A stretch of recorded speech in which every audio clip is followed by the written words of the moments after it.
Mic check, test that. 1 2 1 2. Alright, this should work.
Alright.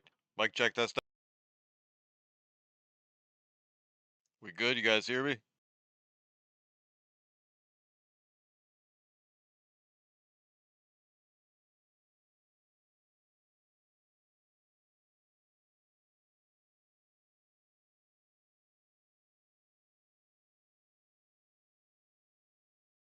Hey DE, how's it going?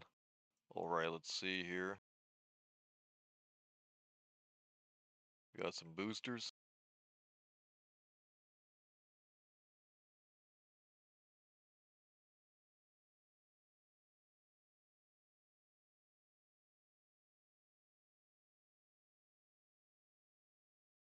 Wow, there's none here. Harsh.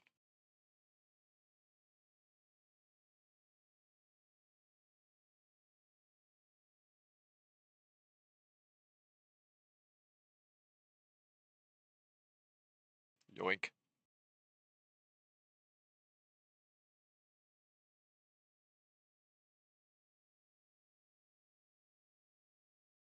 Alright, I will be rocking some powerful Amarr ships today, so let's get on this roll. Right now, I am in a Tormentor.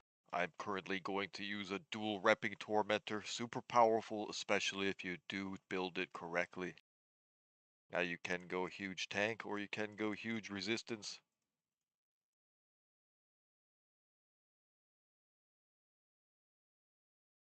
I'm going tank on this one.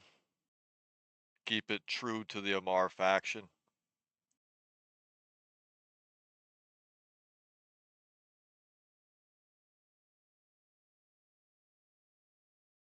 Alright, we are able to get 25% more on our rep. That will help out our ancillary repper.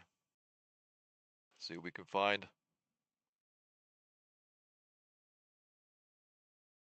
I have to be careful. There is many places where there is bubbled areas right now. Should be a little popular. See what we can find. We did get a pretty good roam yesterday. We did end up getting killed by a Z-kill warrior. Those basement dwellers. Basically, if you guys don't know what Z-kill warriors are, is they're players that they basically live on those third-party websites, but you guys there's nothing there. They don't link their accounts, and they don't properly set it up, so they statistically manipulate it. If you don't set up your account, it won't really show losses unless somebody posts it or somebody's linked to it. So don't sit there and spend your life chasing those third-party websites. They do nothing for you in-game or out of game. It's just some mental illness that you'd be like, look, man, look. Truthfully, in EVE Online, if the best PvPer entered the game right now, they could never match any leaderboards on any sites because the game has been out so long. And in this game, because your board is green doesn't mean you are good at the game. It just means you figured out a niche, either troll like new players or something like that, barely fight real PvPers, or you sit on a gate and kill stuff. Basically, you guys just remember this. If you do look at those sites and you think yourself as invaluable versus what you see on stats of some players, just know that you're already winning because they spent tens of thousands of hours on nothing to achieve nothing. But they will argue with you and yell at you and say that you're fucking stupid because they achieved something. There's nothing there. They just refresh the website. Basically, in the end, all that happens is they refresh the website, giving that person that owns the website ad revenue. Like it's a lose-lose for you. You're just the cattle. But you got to they have to make a purpose out of what they're doing out of something, right? So that gives them purpose. Otherwise, they wouldn't know what to do. They would log into the game and not really know what to do. So they need those sites to give themselves value. Holy shit, that's a lot of the Rasher fleet. Alright, let's keep going. Remember, you guys, today we will be rocking some Amarr ships, and if you are new to my channel or new to the community, or if you have not gotten yourself into that giveaway already, go ahead and use that QR code or go to this video right here. Let me just grab you guys the link. I'm just alt tabbing, one sec.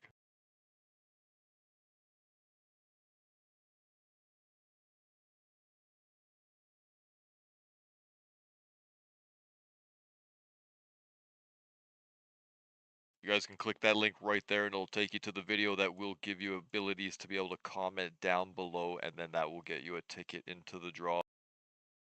The system's clear as well. Let's keep going. I do know that there is a few gate camps around and that there is a few corrupted systems already. So when you are roaming around, you guys, you do have to pay attention to that, especially if you are a player that does not have scout like I do. I don't use alternate accounts and I don't like scout ahead and stuff like that. I just truly play EVE Online to whatever the game gives me as intel. I don't use third-party websites. I don't look up my opponents. I'm a true player to the game, and I'm one of the most elite PvPers in the game when it does come to solo and small gang. When basically you guys a long time ago, when me and my small group of friends and my family members played this game a little bit before we achieved like real world success, this was like a side screen for us. Well, we did stuff, coded things, did other things.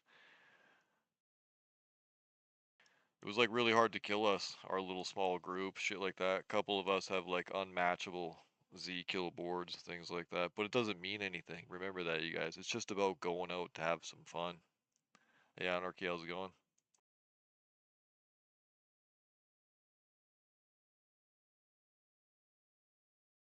Also, you guys, I did make a bunch of videos over the last few days. So I did create 30 plus videos. I do have to make 52 of them so that there is one every week for every week of the year. Can't take on an Enyo.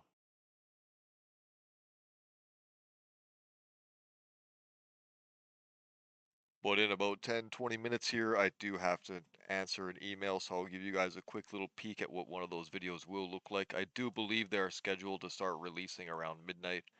Remember, you guys, my channel does have a lot of content already pre-provided on it. It just hasn't been scheduled to release to you guys yet, or I just don't want to release it to the community yet because they haven't evolved to be able to accept it. Because you could release incredible information and things like that to the community, but maybe a lot of them just aren't there to understand it, or a lot of them can't accept it. So in the end, it becomes dead asset.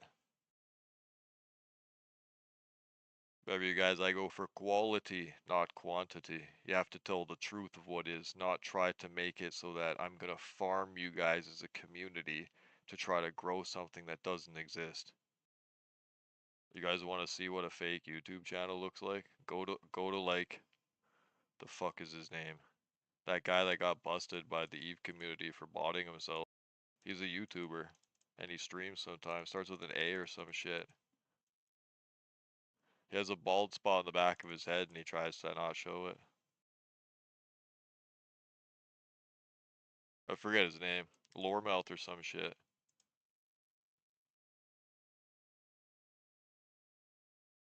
You could see perfect examples of how people bought themselves. Go to his channel right now. Somebody in my Discord showed me. If you go to his channel right now, you can see all the botted videos, and then you can see the ones that they pump. This is just how the internet works nowadays, you guys. It's nothing against anybody. Everybody does it since 2020, around 2019. Everybody pays for subs, view bots, all that shit. I don't do that on this. I could show you guys literally how the internet works. And I could show you guys statistical values on other channels that I do have, the profit that it makes. Like you guys, EVE Online is a super niche game. It has a super, like truly listen to this, you guys. I've played this game with my brother since day one. Understand this, alright?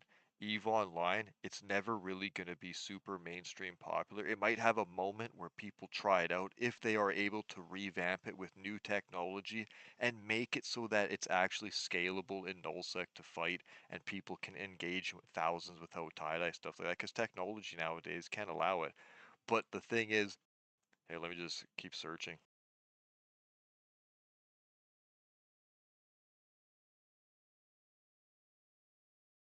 I want to keep moving because I keep seeing people trail behind me.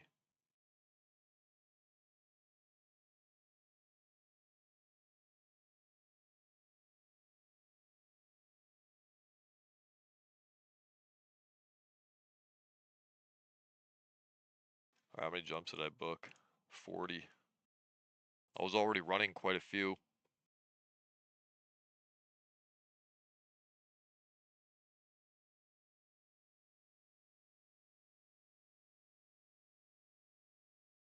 System's clear. Let's check her name. I am going to run some powerful Amarr ships today, you guys, and we'll slowly start scaling up as I go. Remember, Amarr is the most powerful faction in the game when it does come to armor and control. What you guys don't understand about the Amarr faction, why they do have less mid slots and more low slots, is they are one of the most powerful fleet formation factions in the game, meaning you should be utilizing them together. Yeah, certain ships are super powerful when people think of that as a solo and small gang format, but in EVE Online, you need to scale because the game scales into huge groups of people, right?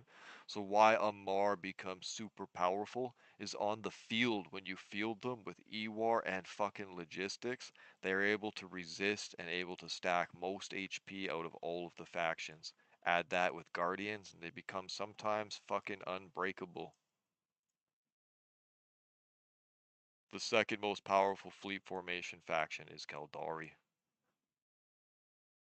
They have the power to create the smart bombing missile field. Shit's OP. Haven't seen that tactic for almost 9 years.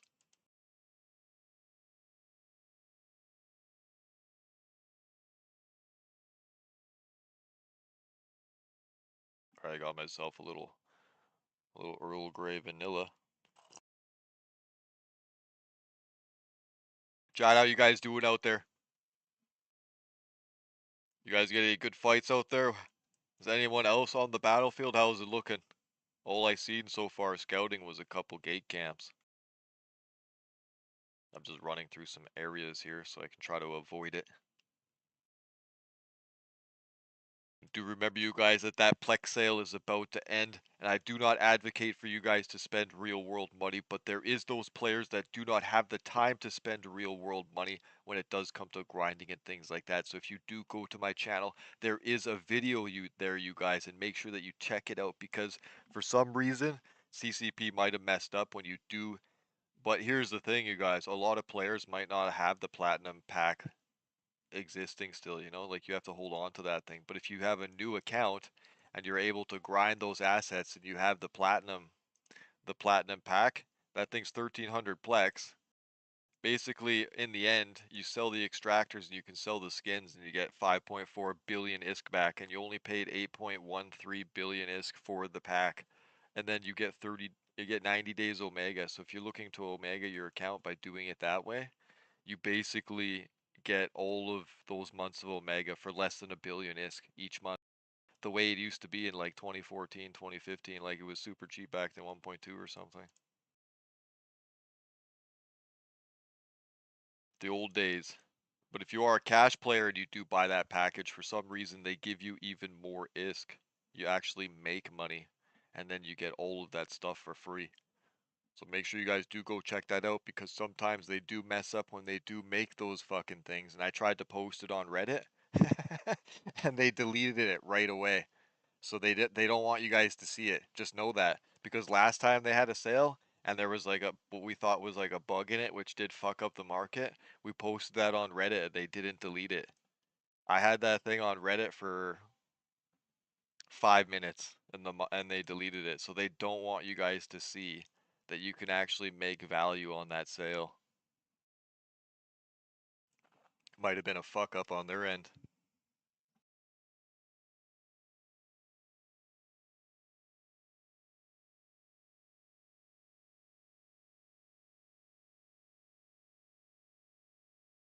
Imperial Navy Slicer.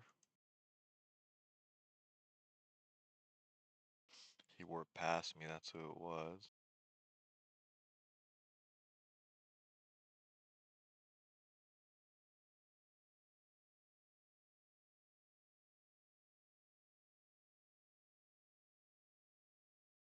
There's a Hecate in here.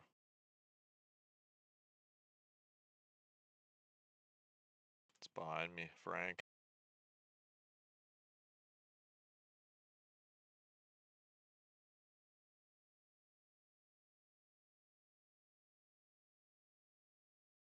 If you guys are just tuning in, I'm in a Tech 1 frigate from the Amarr Empire, and this is a Tormentor. This is a super powerful brawling mid-range control basic frigate. You could set it to kite, but its main role and design is for mid-range brawling.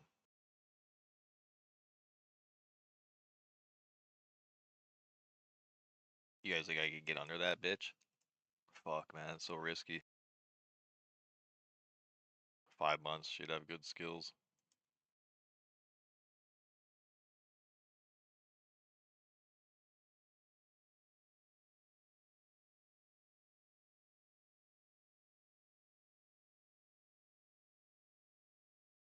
It's pretty risky.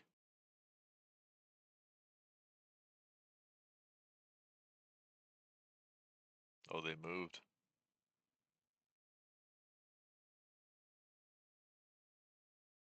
Alright, let's keep going then. I was thinking about it.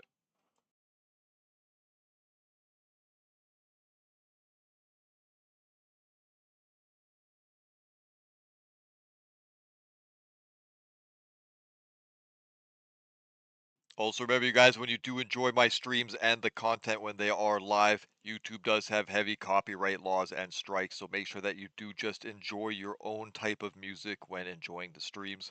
If you are the person that likes to listen to music, I got mine going right now. You guys just can't hear it.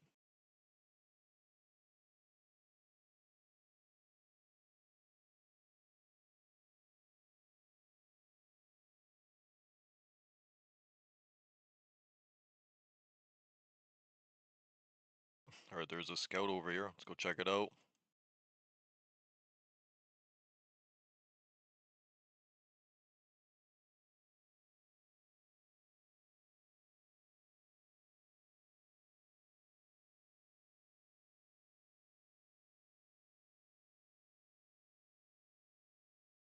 It's the Condor.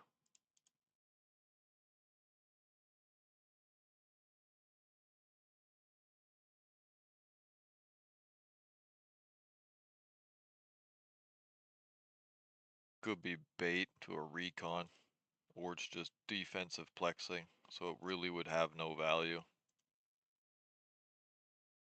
Because the Condor doesn't have enough DPS to be fucking up the medium, does it? I don't think it does. If you set it properly, it shouldn't. Because the Condor, to sustain, it's basically a range control ship from the Caldari state, but my brother's old build where he added the new to it that people like to mimic and copy, it does allow it to outpace some of the brawlers.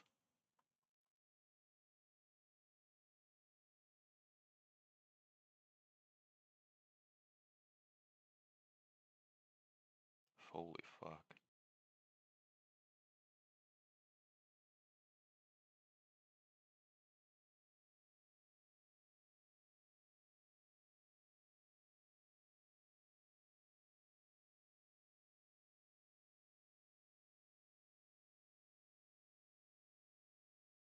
was looking for that rifter.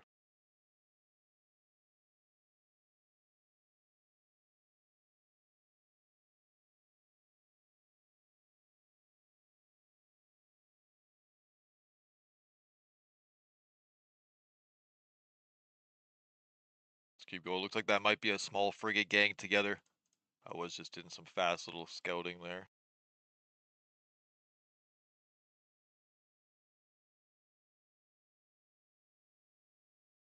There's a Kryn.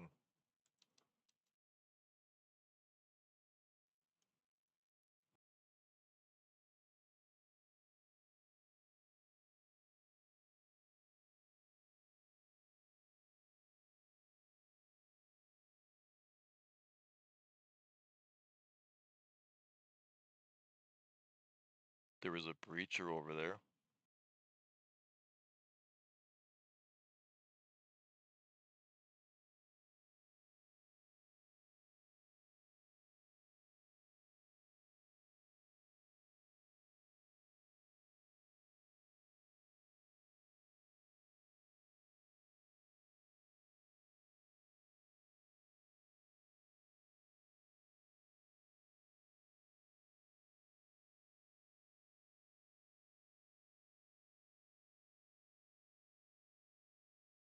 Breacher's interesting because it will heavily try to range control me out, so I would have to get into a massive piloting and control battle with him, or my skill would have to matter.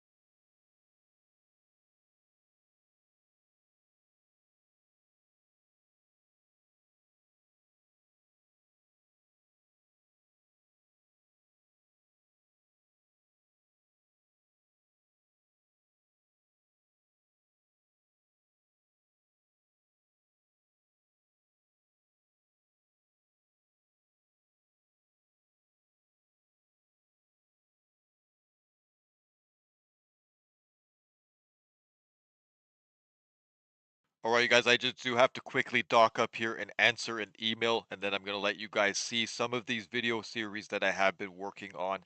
So you guys, I did make 52 of these in the end. There is like 30 or 40 of them done. The rest are just being processed. There will be one of them released every single week once I do finish them. So because I do have to take a moment here, it'll be about 5 minutes. That's about the length of the videos. They do range between 5 to 10 minutes depending on the fights. Each one of these video series that I did create are legendary fights that I did take on in outnumbered or outskilled style frigates, or what you would say destroyers or cruisers. I am always trying to take and overcome a more powerful fight. So just let me play that for you guys while I do answer this email, and then I'll get back to it and enjoy this roam. Alright, you guys, 1 second here.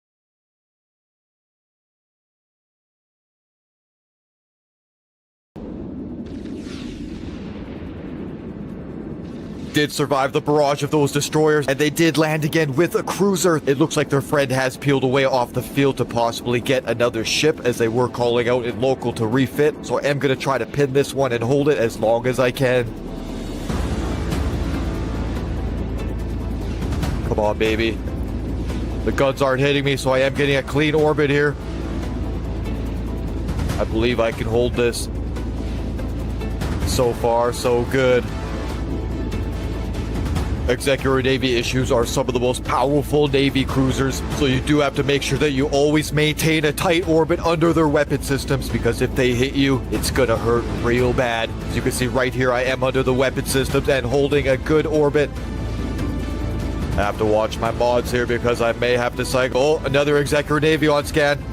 Alright, this is going to be intense, you guys. I now am going to have to position when it does land and use their agility against them. Remember, we do have the power of the web of fire and the AB, so we can force these cruisers into a colliding moment, especially if they do try to approach me. I can take that to my advantage.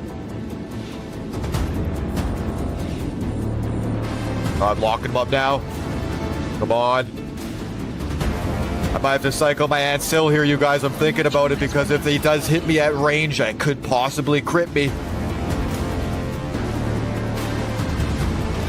I think I got this one. Oh. All right, guys, another tip here that you need to note with you do use the Vengeance, as it does have massive cap regen, so you are able to withstand powerful medium newts because of their cycle time. But if you are pressured by small newts, you will be in some major trouble. I'm really trying to focus this as well, so I just gotta hold my orbit here. I might have to dive even deeper using the keyboard and readjusting with my orbit. It does look like I have a tight squeeze in between them both here. I'm gonna go for it.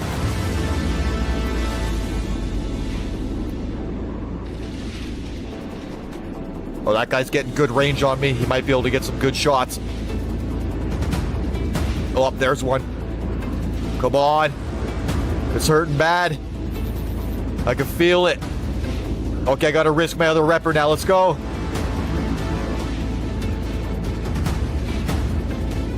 Come on. Oh, this is it. If I don't break it here, man, we're toast. Come on. Oh, one more shot. Yeah, it's down. All right, we gotta get on the next one quick here. Oh, man, I almost cracked. I'm at 97% structure. Just do need to make sure that I do keep a tight orbit and get under this guy's weapon systems, because remember, you guys, we did pin that other one and it wasn't able to crack me, and I do not see any medium nuke pressure coming in. But even if there was one medium nuke, I still would be able to withstand its pressure because of my massive cap regen. The capacitor is empty. I ain't going nowhere.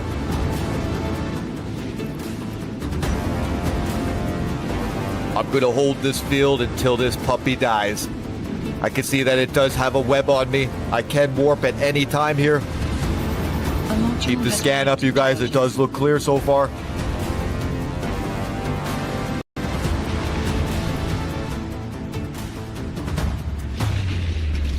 It looks like I am going to be able to get a fast reload on my Ensil, which is very important, especially when you are going up against heavy-based cruisers.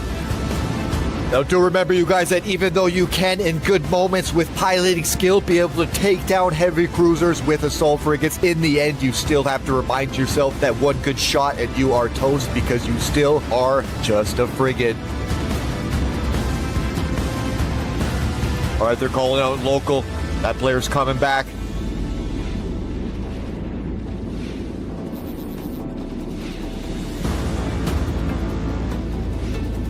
All right, scan still clear. All I see is a Tormentor. Looks like I do have this thing completely pinned here. It's having an incredible time tracking me, you guys, because I am orbiting it with my AB and web on. Now, you can have an even more powerful Vengeance build by using a battery, but then you lose the power of the webifier. Cap management is key, and piloting control is for victory. Oh, the Gnosis is landing. All right, this is where it counts here, you guys. Now we're going to see how many small newts he has. If they do pressure me with heavy newt pressure, I may possibly be able to withstand this. But if mass amounts of small newts come in, their cycle times are incredibly fast, and they are going to drain me out. Let's go, baby. He's locking me up.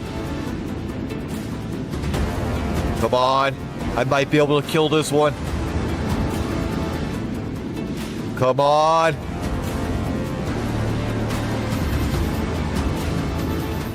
I ain't gonna fight for any other position except for the destruction of this cruiser.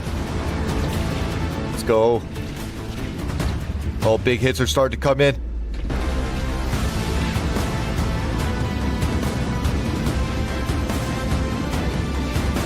Come on. Nice, it went down. All right, I'm going to try and get on this Gnosis here, you guys. But remember, it is newting me, and I do see small newts come out. And I do see about 50 plus gigajoules on there, so it looks like 5 to 6 of them.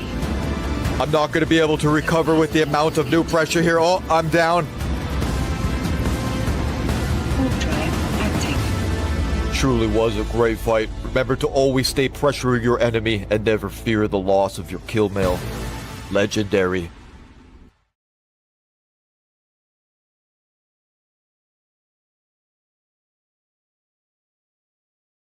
Hopefully you guys did enjoy that one. All right, let's get back onto the roam here. I just had to answer that email. I did create an incredible video series, you guys, of 52 epic videos just like that. You guys will get one every single week once they begin releasing. Hopefully you guys did truly enjoy that one. The power of the Amarr.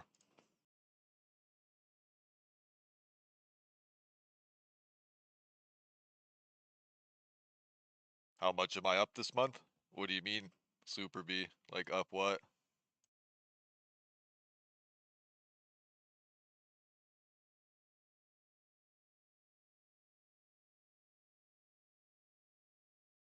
Remember, you guys, if you are new to the channel or new to this community here on YouTube, make sure to go ahead and follow that QR code right there on your phone or use this link right here.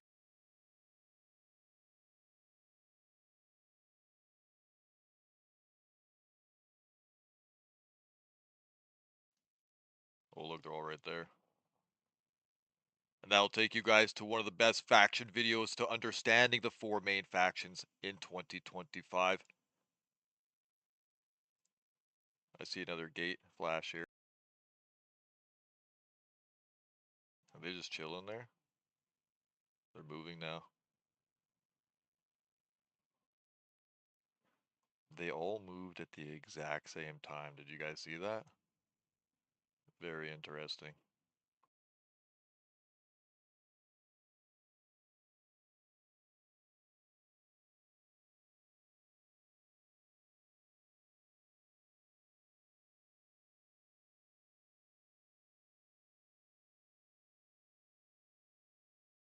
Or it doesn't look like anything to engage in here, so I'm going to keep on moving here. Super B, what do you mean?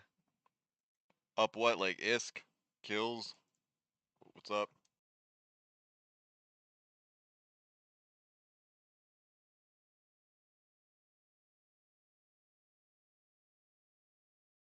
Alright, make sure you guys, that if you do want to be a part of that giveaway, that you do have to go and comment on that video, and it'll give you a ticket into the 4 giveaways. The first draw will be on April 1st. I think this is clear. The first draw will be on April 1st, you guys, and that truly is the best guide to be able to give to any new player or any person wanting to understand PvP and the 4 main factions in 2025. Cash money. I do all right. Why do you ask? Every single one of you should be very wealthy. Life's pretty easy right now. They just keep printing money, and you're living through the biggest transition of wealth in human history. Why don't you have some?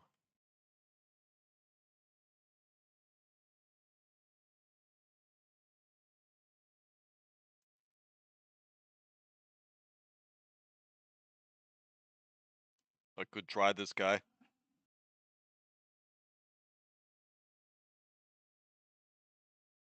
Oh shit, fucking Rifter landing.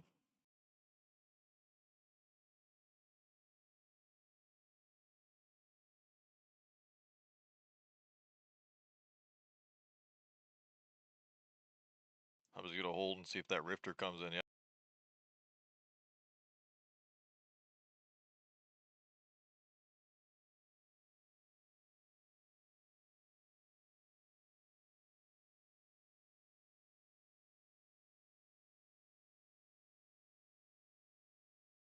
They're both on me now.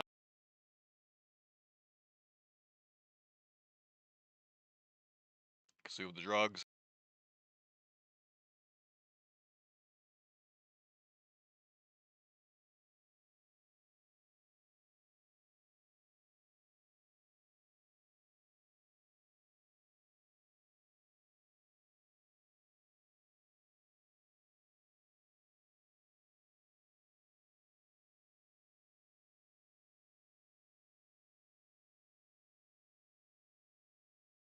They're tracking, disrupting me.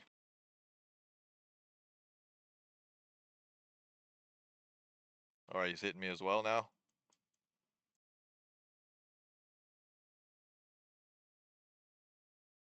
Fuck, here comes a slicer.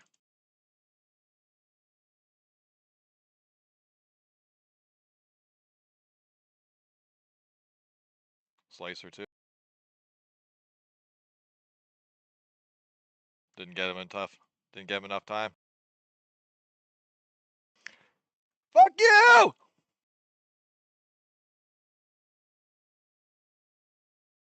Come on! You pussy fucks!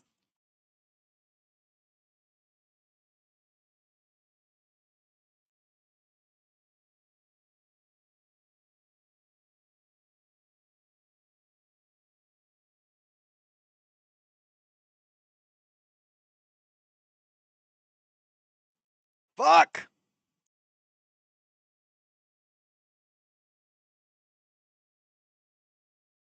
All right, hard manual. We're diving. We're diving down. We're gonna use his agility against him. Let's go. Come on, use that plate. You like that? Ah! Fuck!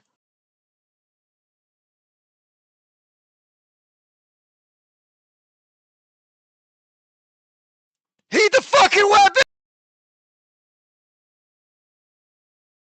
Motherfucker's trying to run!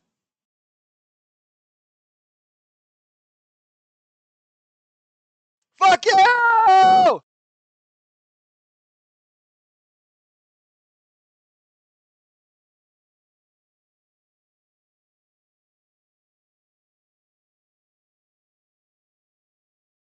Yeah, come back.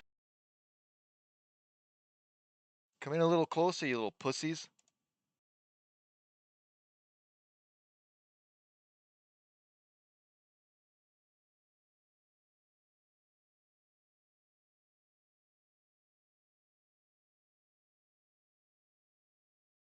See ya, fuckers.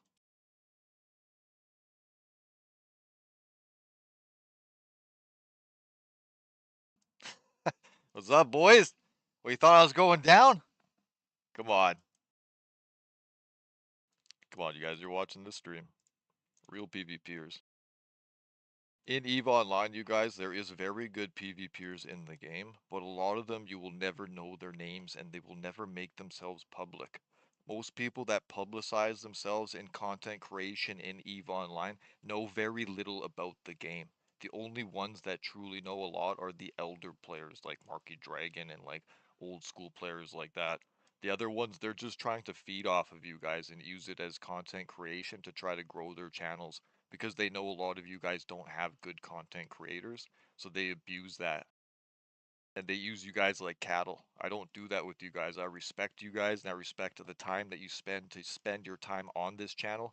And I remind you guys that all of the revenue goes back to you guys in giveaways, not to my own pocket.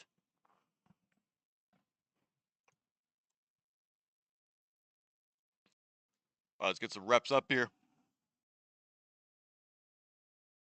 The Amarr vessels are super powerful, you guys, and I added some extra explosive resistance to my tank, and the Rifter there was mainly hitting me with explosive damage. So if you guys do watch that faction guide that I do explain to you, so if you just dumb it down and stop overthinking it, they have basics to the game, alright? So the basics of the game is you have bonuses, you can alter, you can make different weapon types, you can choose different ammunitions, but in the fucking end, the basics of each faction is this. Caldari is kinetic damage, weak to EM. Amarr is EM damage, weak to explosive.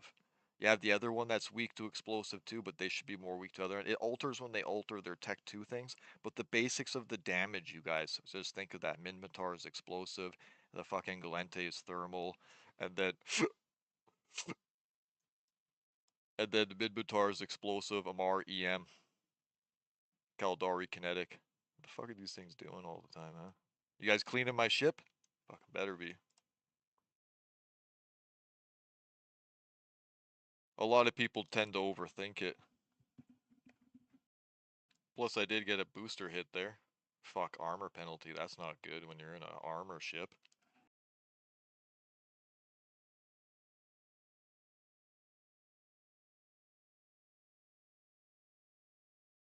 Yeah, do make sure that you guys do get over to that video on that QR code right there or follow the link that I did post earlier and get yourselves enlisted into that fucking giveaway. Like, why wouldn't you? But do know this, you guys. that if you do win that giveaway, you have to have PayPal. Because it'll be instantly deposited to your PayPal the moment you win. So if you don't have it, you can't win.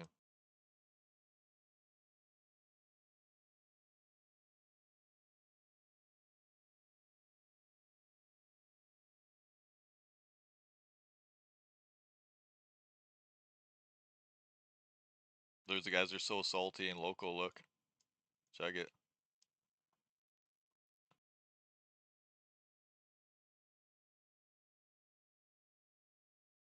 I baited him to the gate, knowing that he would do that. Look, see ya, noob.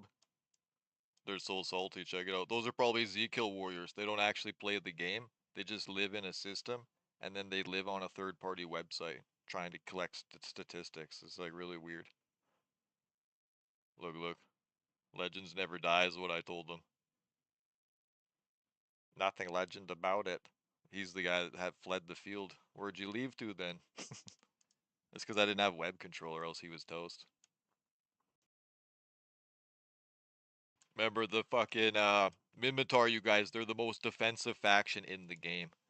When you look at the webs, like the basic webifier, when you're using the Caldari, the webifier now becomes an offensive weapon. When you're using the Minmatar, the webifier, yes, it might feel offensive because you like to shoot shit, but it's actually combined with the agility of the ship used in a defensive format, meaning you use that web to always keep your position at range where when you're in Caldari, you want to use that web just to lock them down to apply better application. So you have one that's offensive, one that's defensive.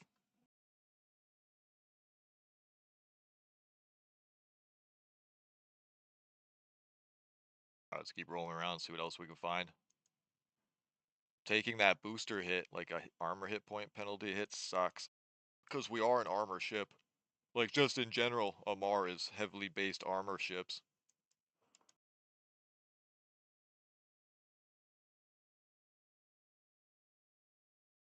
I always like typing shit like that in local because it fucks with their heads. They can't let it go. Now that those people will be spewing on that for weeks, they'll probably come into the stream, try to watch, stream snipe. They just have a mental flaw because I did that. They won't let it go. They'll be like all day, every day. They'll look like a raging vein from like a character or like from Ren and Stimpy or something.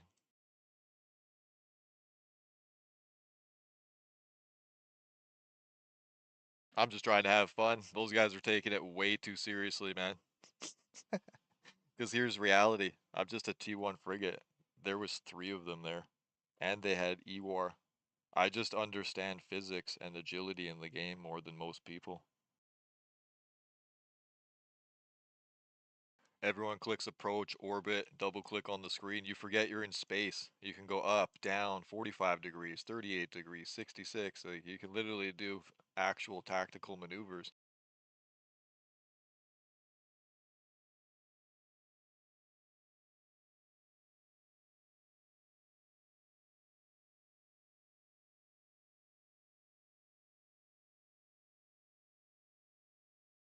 If I do go a little quiet here a couple times, you guys, I'm just enjoying a nice vanilla half milk Earl Grey. It's pretty good.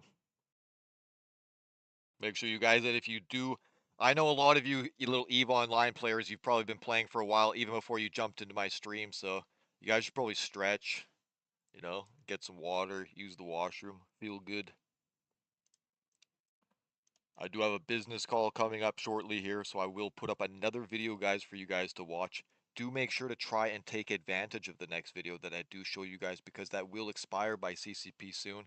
And last time that they did, so basically, you guys, last time they did a sale, like a huge, massive sale, like these starter packs, we posted a video on Reddit, and that fucking shit actually fucked up the economy a bit. This one kind of gives you more value and is kind of a fuck up as well. And I made a video about it. But what's very interesting is you can get more value out of this one with like cash than what they're normally supposed to give you. And we put this video up on Reddit, and within 5 minutes they took it off. So basically, they don't want you guys to know. Check this medium.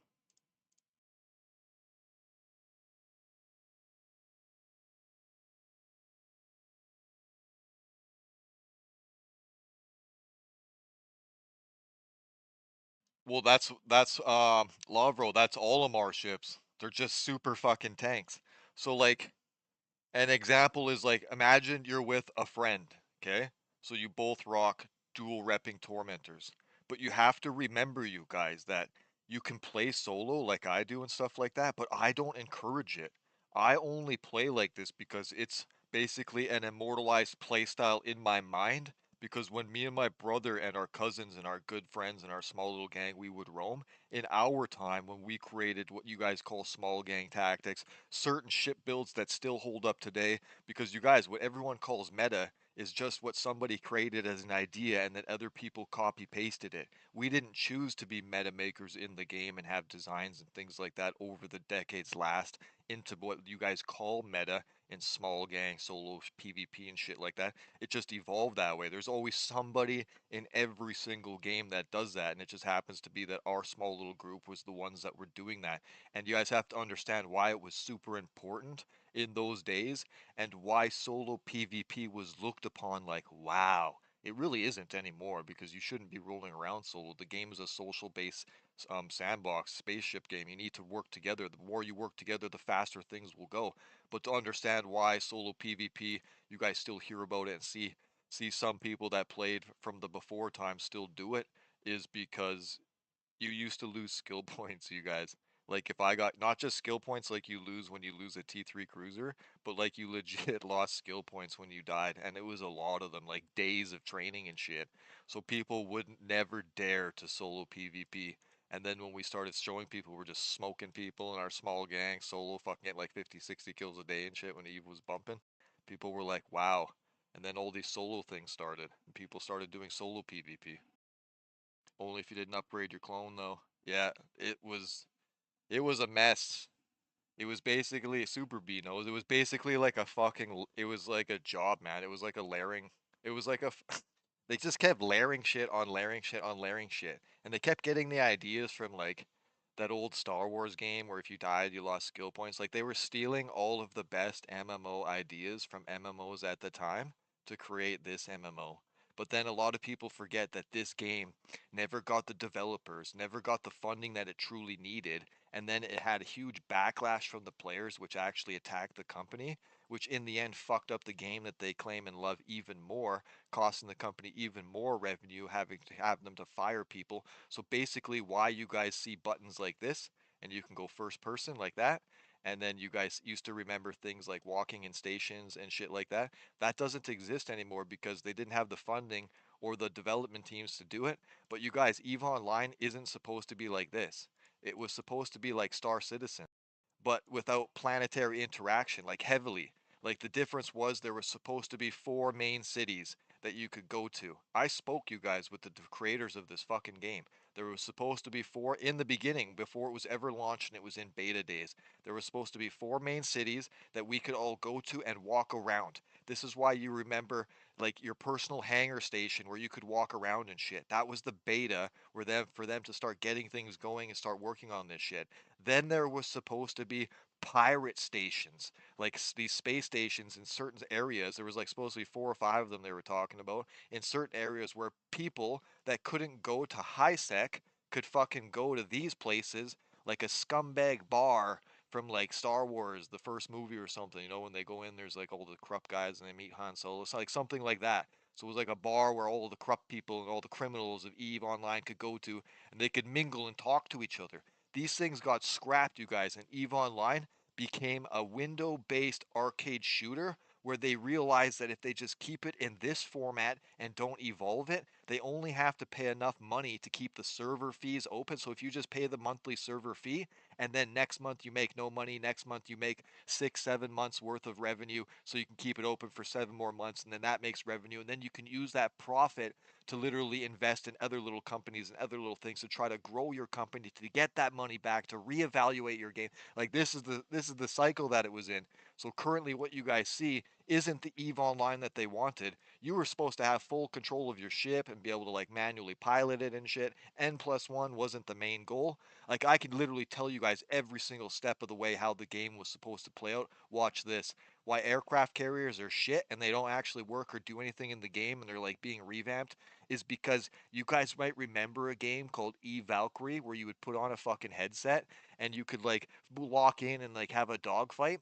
That was basically that was basically beta testing of the ideals of how the super carriers were supposed to work and aircraft carriers. So how they would work is picture we're all in our fighting like it is, right? But you can manually control your ships. It's not just clicking on the screen. There's some different actions. But the way those aircraft carriers were supposed to work in the original days, but technology just wasn't there, you guys. They tried a bunch of times and they didn't have the tech, the devs, or the funding. But they did scale and get there to certain points, but didn't create the threads to connect it, if that makes sense.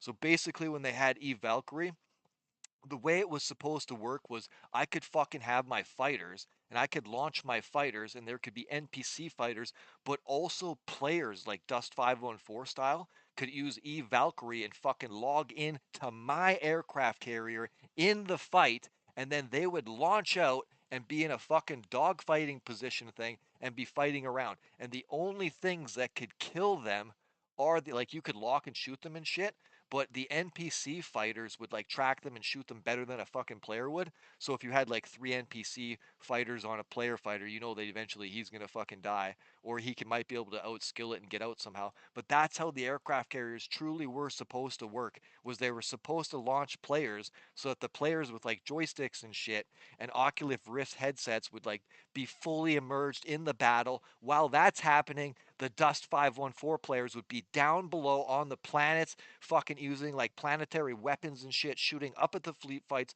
while we're shooting transportable weapons and fucking like tanks and like bombarding down to them supplies while they're fucking firing up. All of this is supposed to be happening in one giant universe. That's how they wanted it. It never played out like that. So currently you have this, and then I can see what they're doing with Eve 2.0 is they're trying to revamp the old original mechanics that they wanted in the game.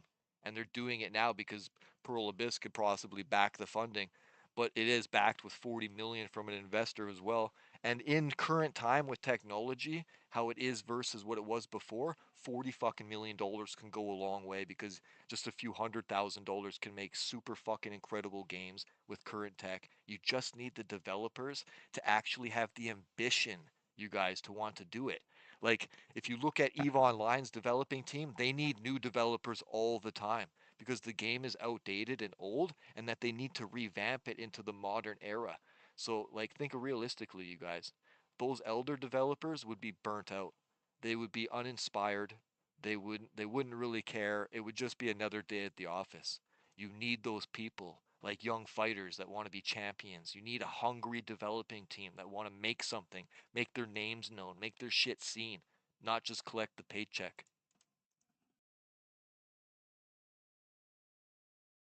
All right, let's keep going, see what else we can find. This system's empty. Hopefully that makes sense to you guys. Also, do make sure that if you guys are new to this community, that you go ahead, use that QR code, or follow this link right here. Let me just post it for you.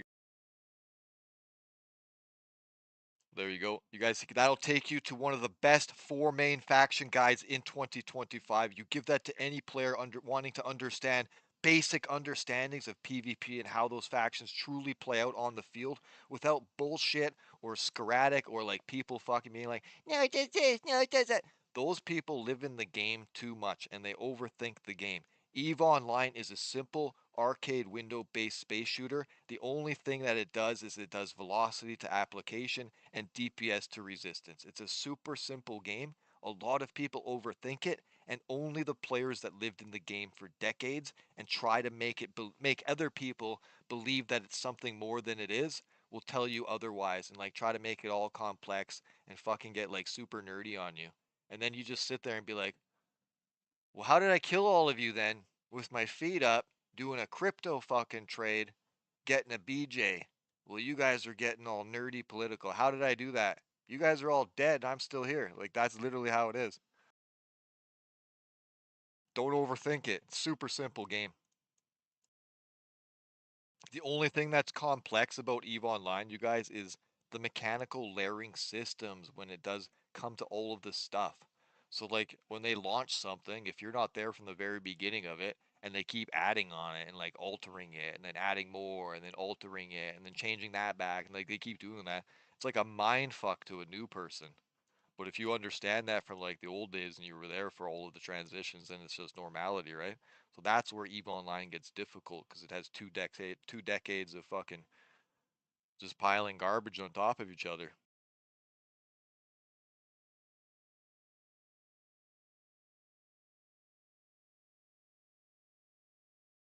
I have to go check over here.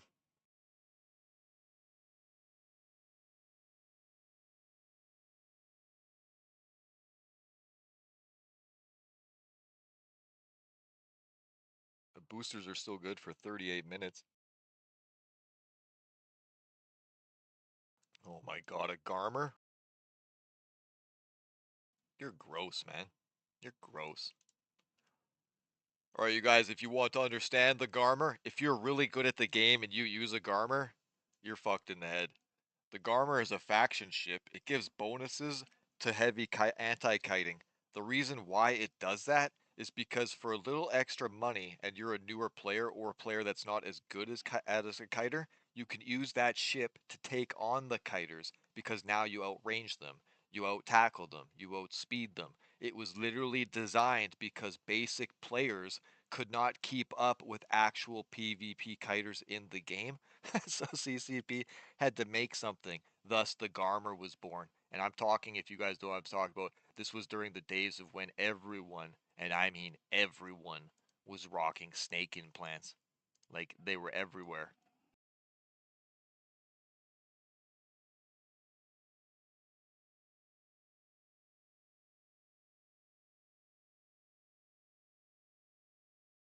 I use all the ships, Lovro. Everyone asks me which ones I prefer the most and things like that. But truly, in EVE Online, you guys, every single ship is good. There is no bad ship because in EVE Online, and I say this all the time, that there truly is no best ship. There is no best build. The only the only true ship in the game is a situational ship because you have to build your ship into whatever situational design that you're trying to get yourself into. Not just build a ship and just fucking YOLO it at everything. You're good luck, man. You're gonna die like 50% of the time. So get a garmer. Yeah, Kylie, get a garmer. Yeah, B, I can fly the garmer. I just don't ever do it. There's no point. Like you guys, like think about it. Imagine I was ripping around in that thing. Like holy fuck, man.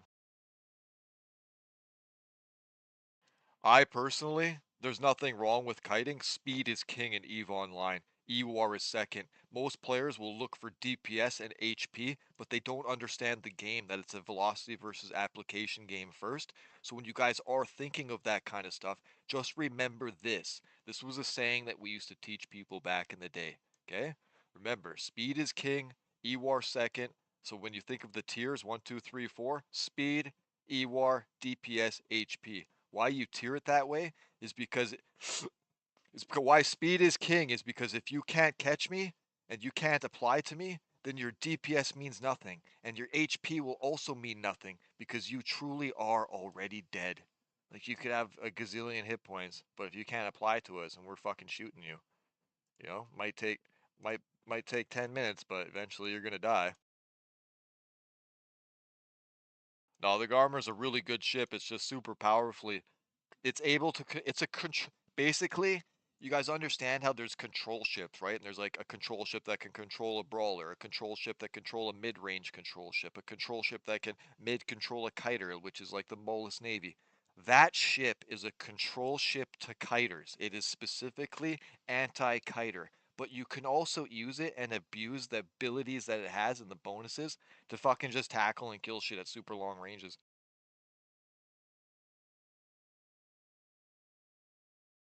I'll have to go back. Nothing here.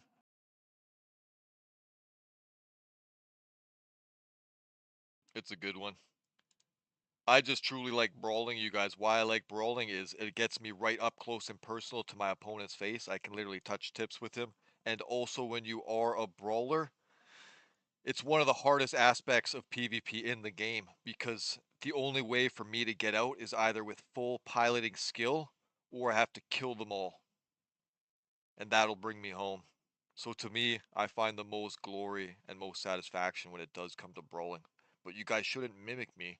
You should just do whatever you feel is the best for you. If you're a speed player and love kiting, fucking rip that shit. I just know that if I were to do that, it would be very hard for people to kill me, and then the only person that could kill me would be another one, so.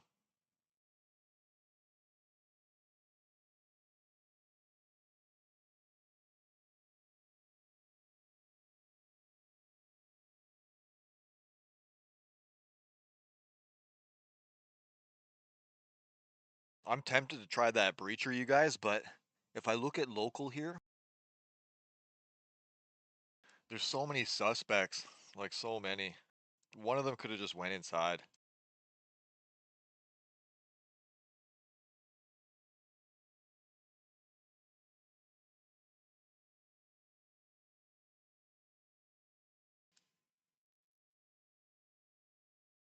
I'll do it, fuck it. I'll tell you to take a breacher. There could be a recon in here. They seem to be doing that a lot recently. Alright, he's not having it. Okay, well. Hey, bud.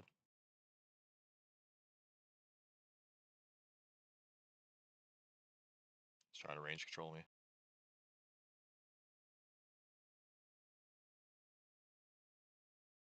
Oh, fuck, I was trying to scram.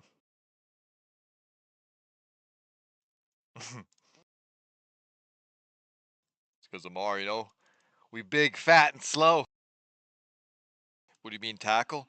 Tackle means by pinning them down either with a scram here or a disruptor so that they can't warp off the field and they're stuck there. So Kylie, if you hit them with the scram, it disables the micro warp drive engine, not the afterburner. And if you hit them with the warp disruptor, it's twice the length of the scram, but it doesn't deactivate the engine. So then you have to stay with them because they could peel out and escape. So to counter-react micro warp drive engine, you use scram. To counter-react afterburner, you use web of fire.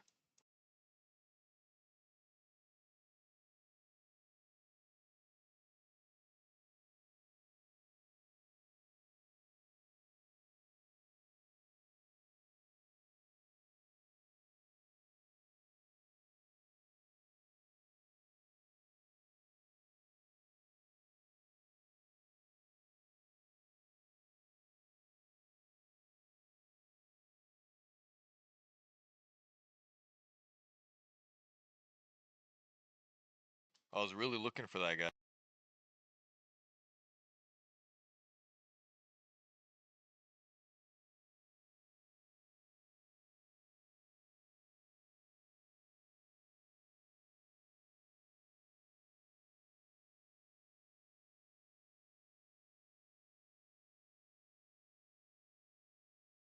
So weird, you guys. It was like the game was frozen.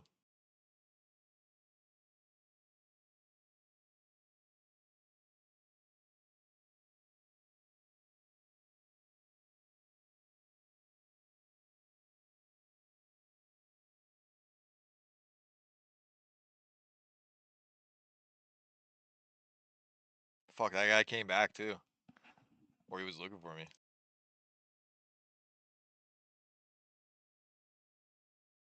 Should I go back, try to fuck with him?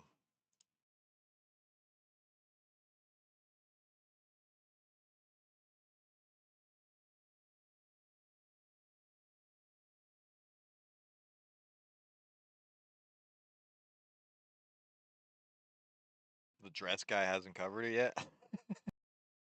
That shit's so fucked up to me, Kylie. Like, each to their own, but like, man. It was worse, Kylie, before. It was worse. They used to all just rock lingerie. You think I'm fucking kidding? I screen recorded it. Like, I could make a video. This is really Eve fucking 2.0 2025, and it'll show the craziness. Like, holy fuck. You could finish that video with a fucking headshot of Astrothy and fucking Ralph. I like children. Like, holy fuck, the shit's crazy, man.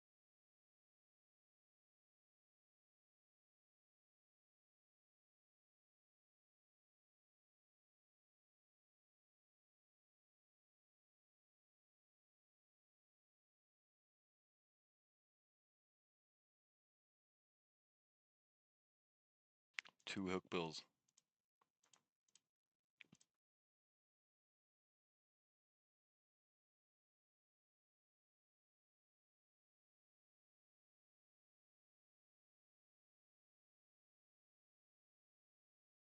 That guy was looking for me, so I'll just see if he wants to fight.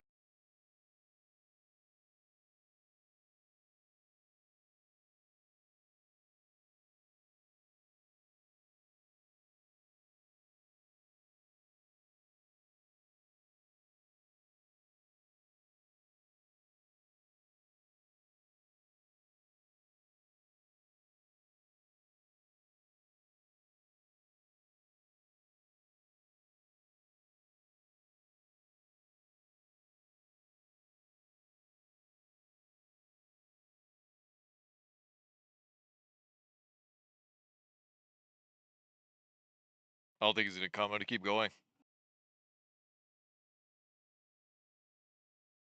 Maybe you guys do get yourselves into that giveaway, and if you don't know how yet, you just have to go and use that QR code or follow the link that I did post earlier, and that'll take you over to the faction guide that I did release on the 4 main factions. And go ahead and comment down below, and that will get you into the 4 draws for the giveaways. But do remember, you guys, it's PayPal direct, so you have to have PayPal if you win. If you don't have PayPal, you can't win. April 1st, we do the first draw.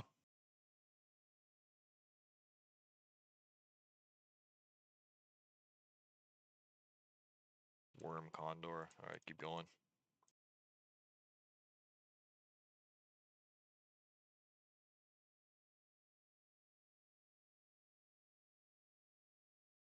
Only got one good little fight here so far. I do see quite a bit of destroyers around, so I might have to ship up into either a Dragoon or possibly a Courser Navy issue.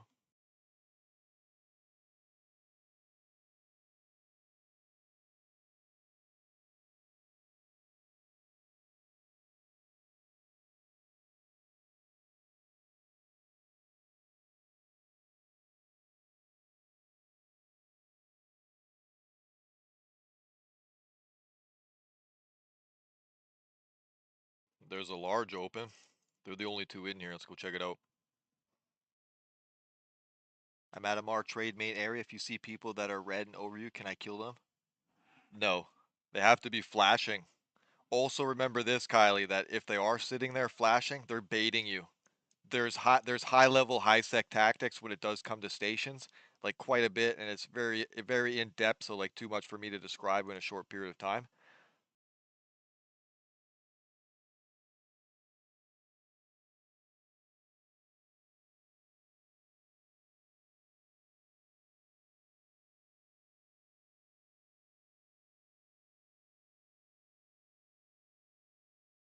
Oh, there's an curses.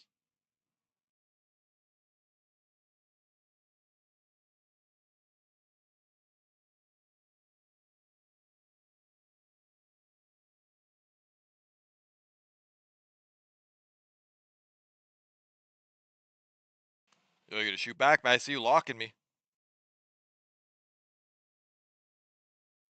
He started locking me up, but he didn't fire.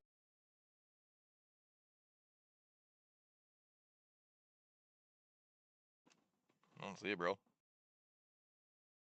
FYI, I love killing pods. Oh, they could be enemy war targets to you. Ask in your corporation or check your corporation standings and look at the list to see all of the people that you're possibly at war with or set to red.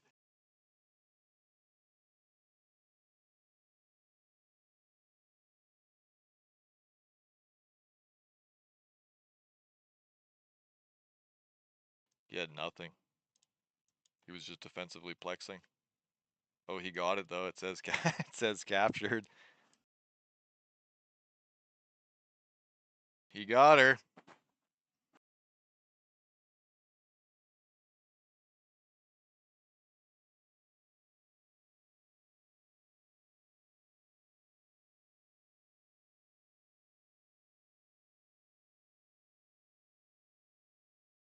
Slash and hose.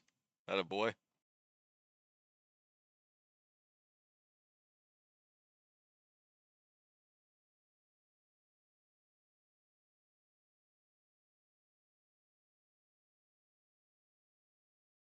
How is your corp, Kylie? Also, do be careful, you guys. Like, truly understand this. This is one of the best tips I could give you guys as players coming to the game. This truly is, okay? This is a very old game. It has decades of drama in it, like fucking retarded drama. It's filled with sociopathic fucking people. There's good people in the game. Most of them are rotted because they did nothing for decades but play the game. Most of them log in to specifically try to ruin another player's day. So that in itself is sociopathic tendencies.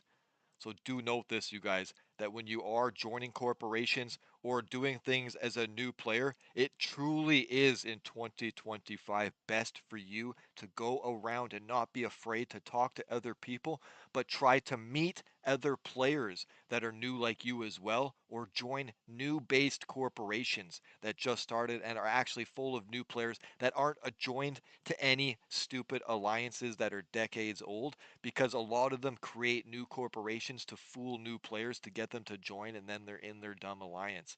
So it's best in 2025 to truly join a group of people or your friends so that you can grow together. And then you're not a part of decades old drama. Because truly in EVE Online, if you do join any of those known entities or known alliances like that, you kill your own story, and that will follow you for the rest of the game as long as you have that character active, and you in the end become nothing but a statistical stat to those decades of drama. So do not do that. As a player and an advocate of the game towards new players coming to the game, I truly, from the bottom of my heart, suggest to you guys to never join main set alliances and corporations.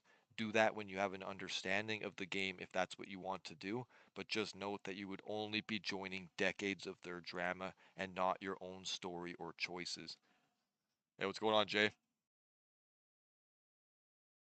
Getting some pretty good fights here so far. I did get some incredible fights the other day and then even more off stream. It's going pretty good. This guy's following me around. Fight me! I'm gonna fight a slasher, Daniel. You're fucked. Daniel's trying to tackle me. Fuck you, Daniel.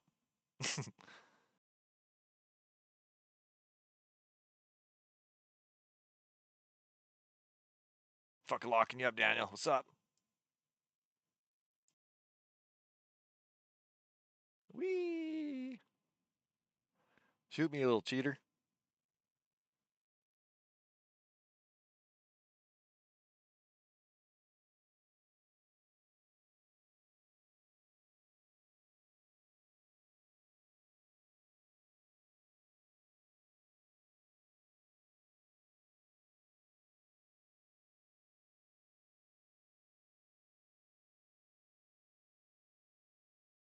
Oh, he's newting like crazy! We're getting fucked up!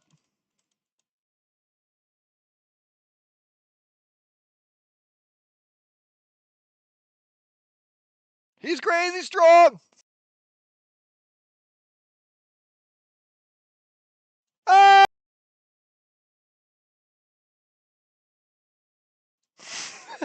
Ah! That's why Ewar's the best. Well, second best. Speed's king. GF, brother. I knew he was baiting me. That's why I was like, no. Because they can see what I have, you guys, so they just bring what counters you and kill you.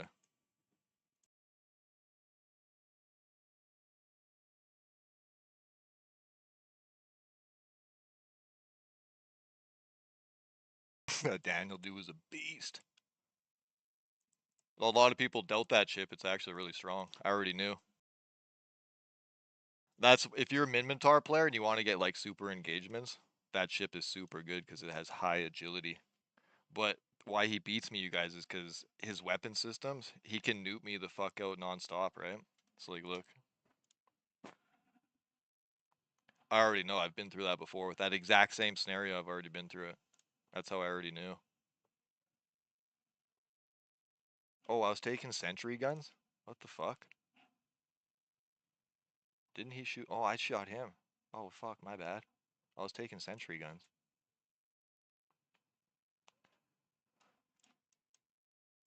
That's why.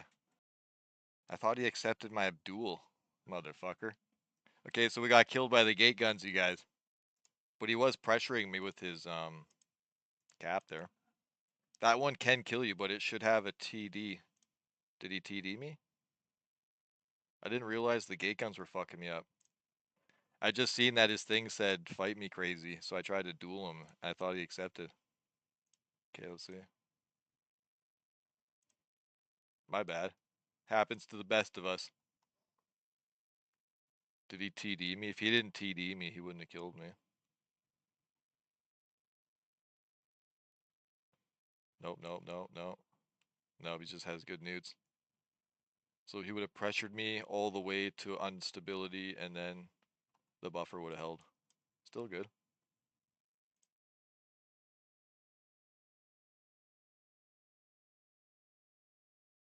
I made a few. I was moving them around the other day. I just go grab this one.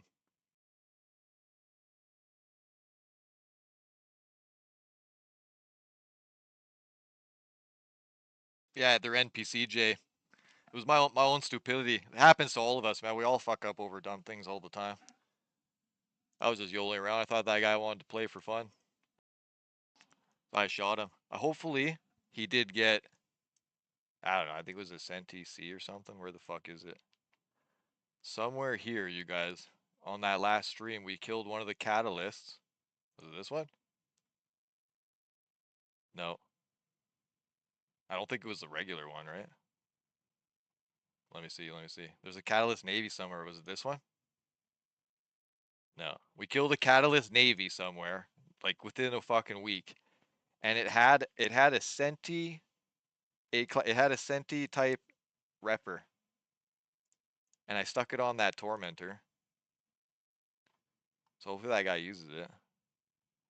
Remember, you guys, when you kill ships, like everybody thinks of ISK in this game, but when you like kill ships, do what I always do. Try to Frankenstein ships. That's the funniest shit. Because then you know it deep down, but they don't know. Oh yeah, look at all this, you guys. I had to film all of that. See that?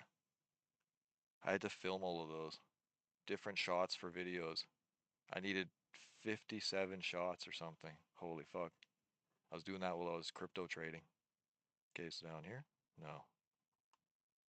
Right here? No. I don't know where the fuck it is, man.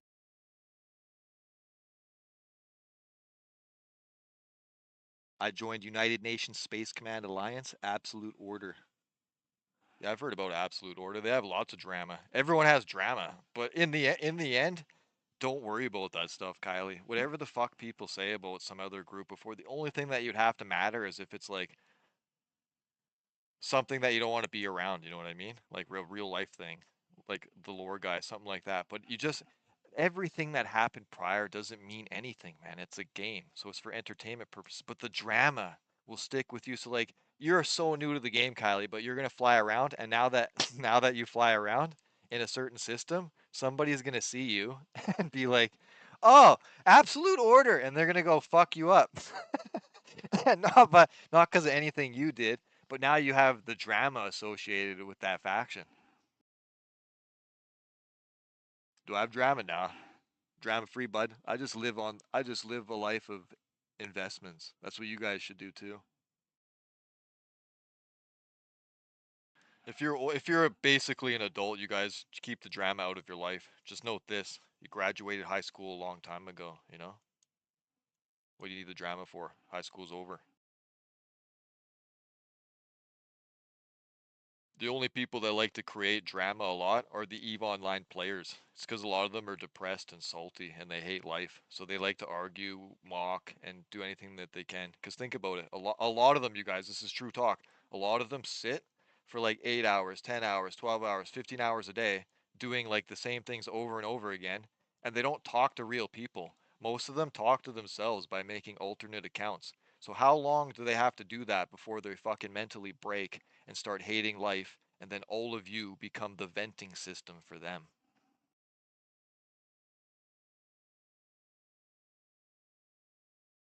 No, thank you, Super B. You're on your own there, buddy.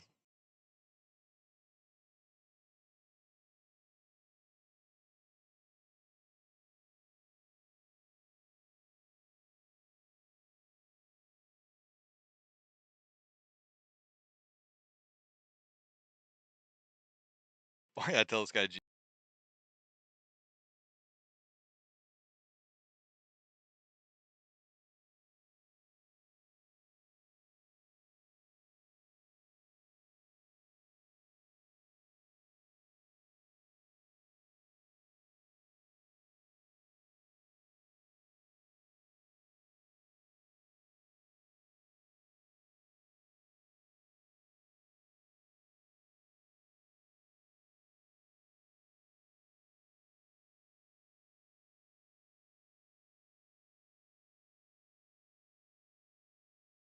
What?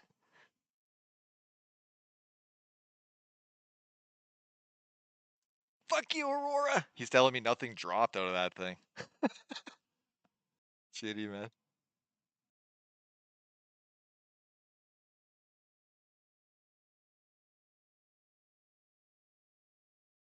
Oh yeah, you guys.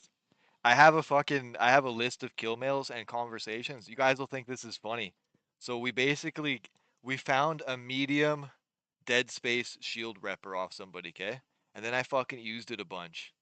And then these guys dogpiled me and killed me. And then like 8 days later, the guy tells me that fucking they've been using it and they got killed. And then I looked at the kill mail and it dropped. So then I hailed the person that fucking killed them, and that person was using it in PvP, and it cycled all the way to 6 or 7 or 8 fucking people, and the thing is still active and it's going around.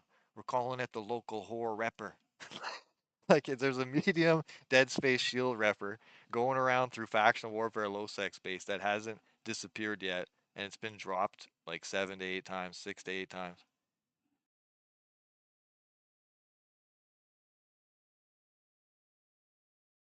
It's pretty awesome.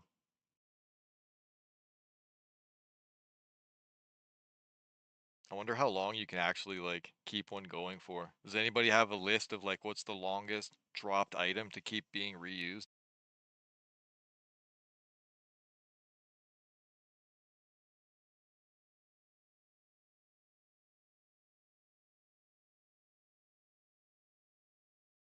Yeah, see, I was using a tank tormentor there, you guys, with like an armor plate.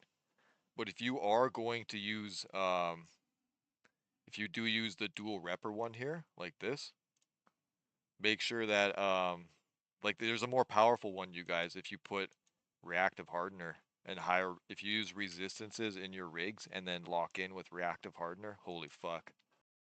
Holy fuck, it's like almost impossible to kill this thing. At least in frigate format, you need like 280 DPS or you need to pressure it somehow with E-War.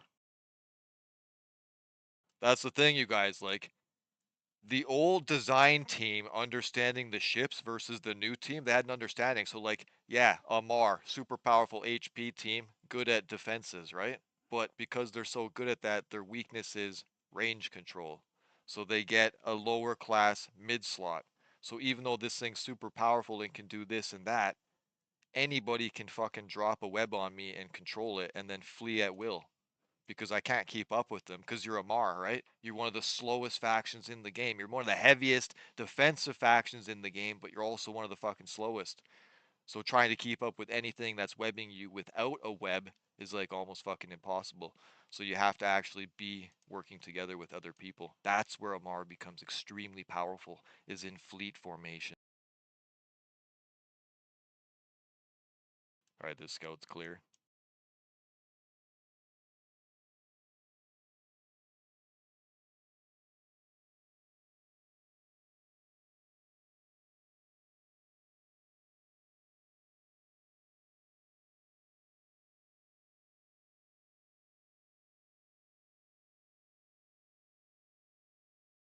The loop area didn't give him anything.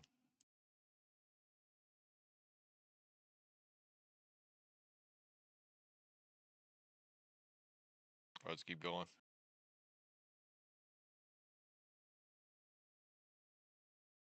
The dirty sloot rep. Yeah, Anarch, I just think it's cool that it's lasted that long. And it's so interesting to find out, like, because most likely, like, all of us think the same thing. We all think the same thing. They killed my ship, they scooped my loot, they sold it, right? We all think that. But it's fucking interesting when you find out, like, hey, we've been using that shit to kill. You got a bunch of kills with it. Now we're gonna get a bunch of kills with it. That's just awesome to me. Let's go back up to the north side.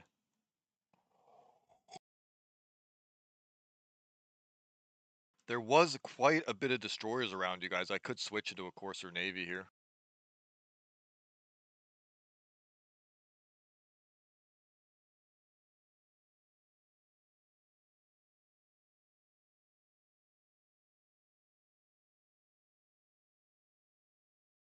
Remember, this ship doesn't cost that much. Sadly, when you do this the shitty part about Amarr, because you guys like understand why Trimark armor rigs and things like that are so fucking expensive versus like the actual T1s in the ship, where you could put a couple rigs, you could put a couple of those rigs on your T1 frigate, and those rigs alone are the price of the entire ship.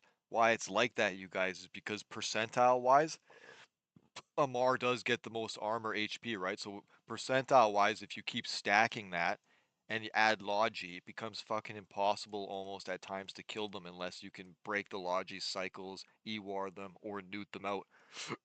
So because of that, the T2 rigs become super expensive, so they're like 10, 12 million. So if you ever do make a ship like this, it will be the cost of like a shitty assault frigate, because a solid T1 frigate currently in scarcity and days of inflation is around 40 to 60 fucking million.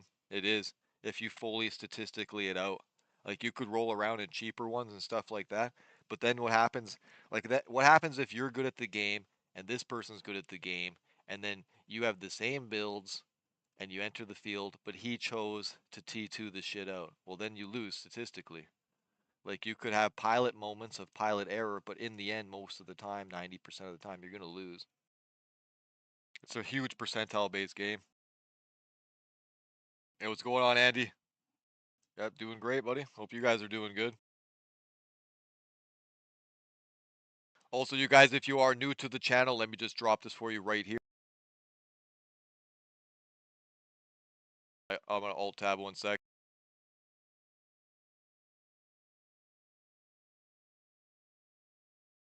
Go ahead and use the QR code there on the screen. I'm gonna keep jumping, or just use that link and it will take you guys directly to one of the best faction guides for EVE Online and for players coming to the game in 2025. I shit you not, it truly is one of the best guides out there. It gives players a fast understanding and basic understanding of how those factions play out on the field in less than in about 20 something minutes. Basically, you guys, when you're a new player in this game, so if you guys do want to be a part of that giveaway, and make sure that you have to have PayPal to be a part of it, all right? Make sure you comment down below on that video. If you guys want to know what to comment, this truly is the best thing that you can comment, okay? You can tell them what your best ship is and comment your best tip or trick that you have fucking learned along the way in the game.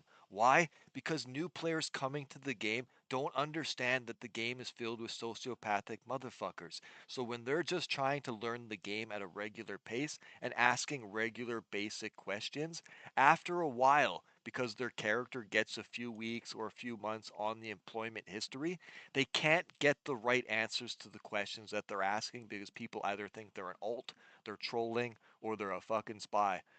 That's the mental flaw of most of the players, where people are just trying to truly figure things out. There's a guy in here.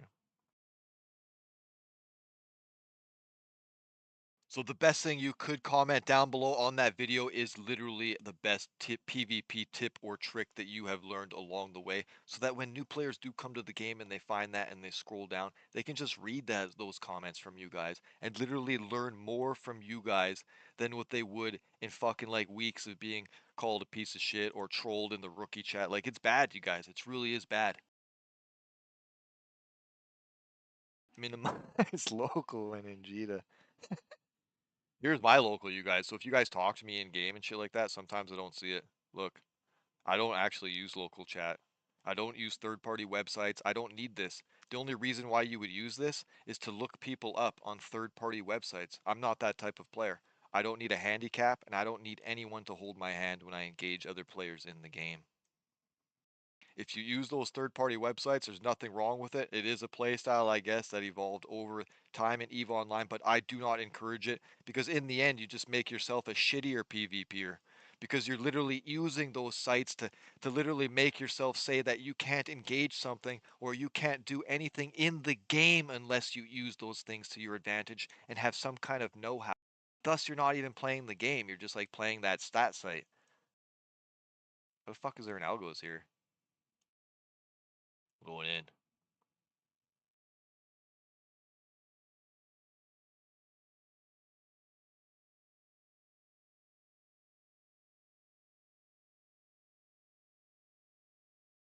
Oh yeah, I took an armor fucking hit point penalty.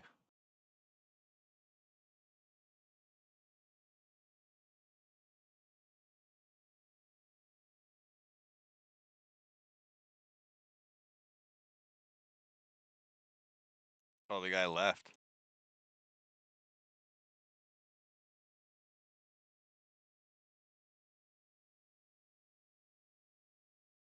Oh, it's Daniel again. Daniel, take your pod and get out of here.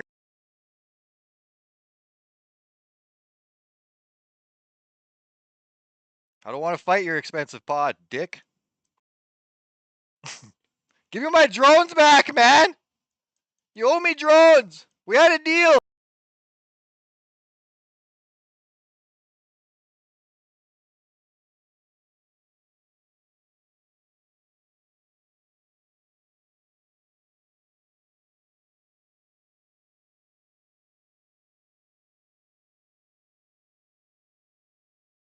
We had a fucking deal, man!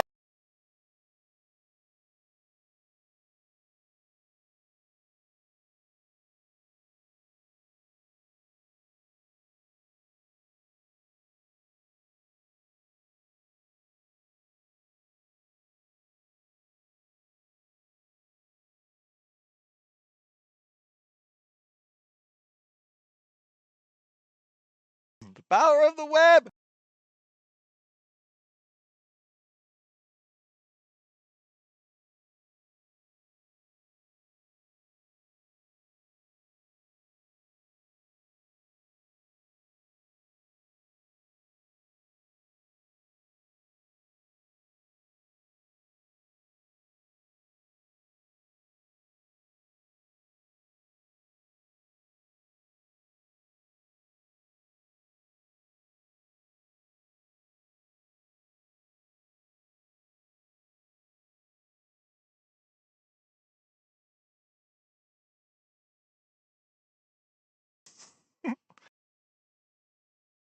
I bet he's stable.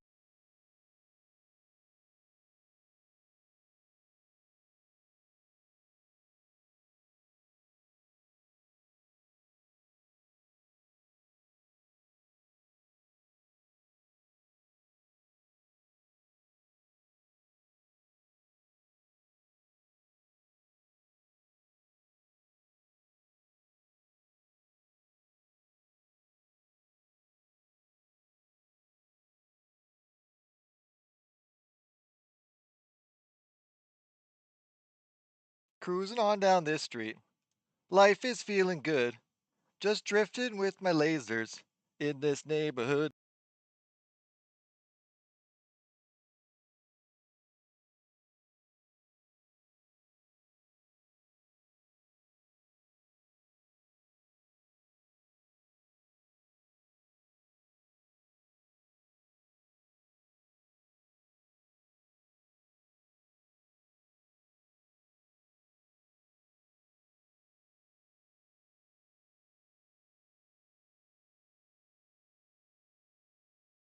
Our drones!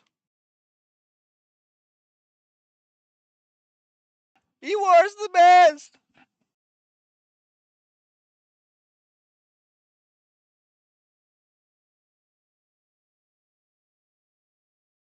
Pinkerdink. Yeah, this is what I mean, you guys. It's like, it's super powerful. Amarr's super strong, but they don't have the web.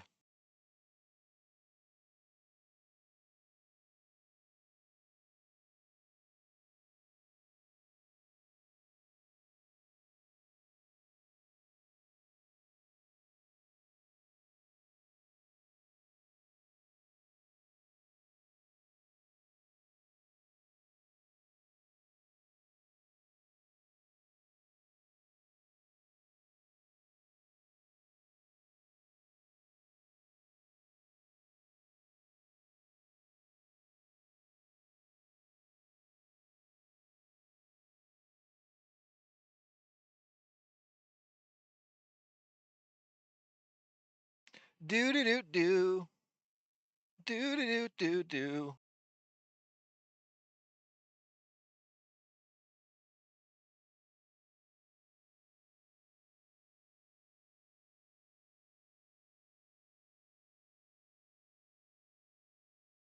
Do do do do do.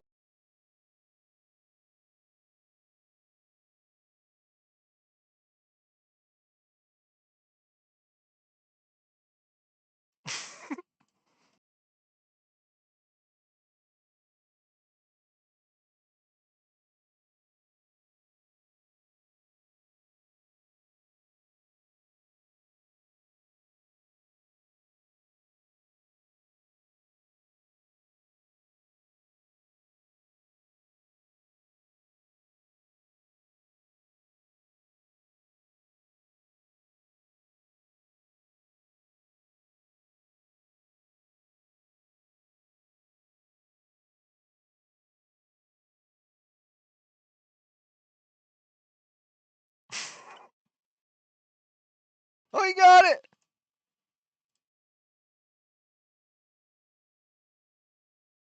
Cruising on down this street.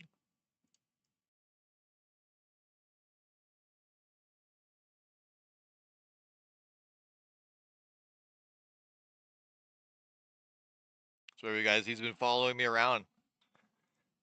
Why do you want it so bad, Daniel? Yes, we know. Ewar wins fights. This isn't even his main account, you guys. I'm pretty sure I know exactly who this is. Salty life.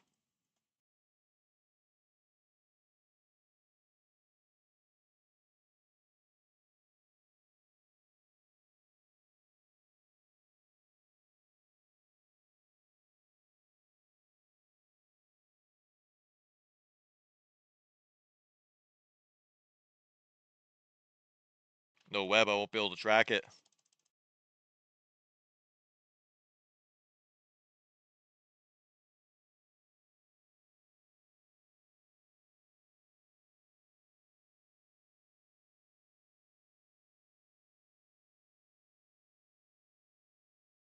My hobgoblin!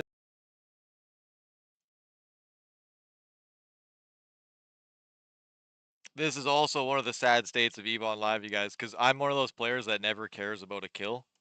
This person, you guys, has been following me around for an hour. And they're stream sniping me and just keep following me around. Like, it's pretty trolly. I already knew they were landing behind me. He'll just keep following me nonstop. You have to fight them and do this. Otherwise, they'll just keep stalking you nonstop. It's sociopath, man.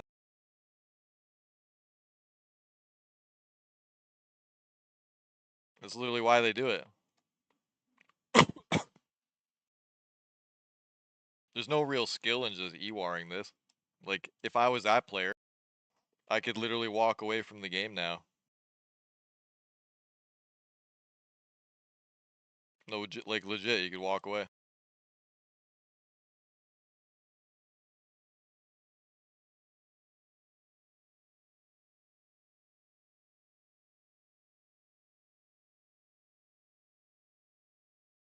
Route a cap, that's it.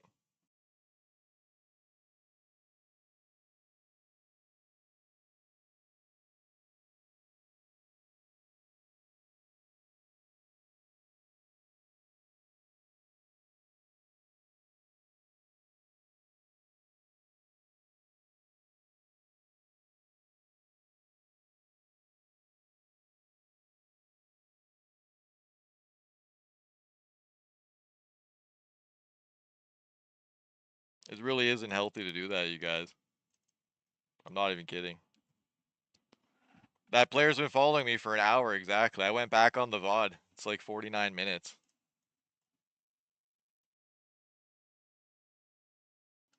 You could just sit here forever.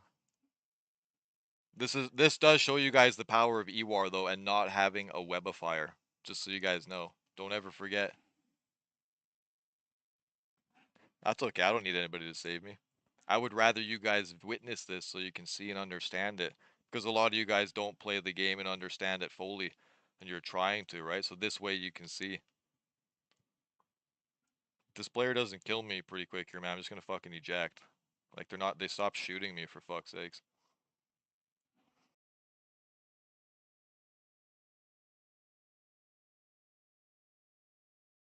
I'm just sitting here waiting to die, man. Like, hurry up.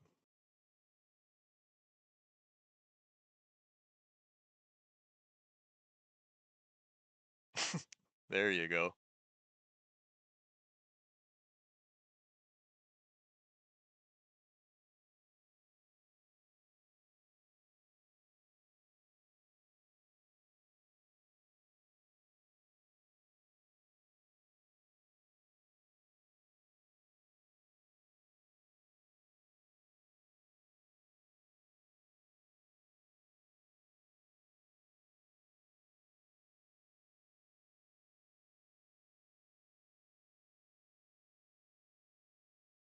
Hopefully that player understands that it's not healthy to do that mentally. To follow people around like that. That's where I try to teach you guys like sociopathic tendencies are a fucking huge thing in this game. Like on a mass scale, it's so fucked. On like a bad scale.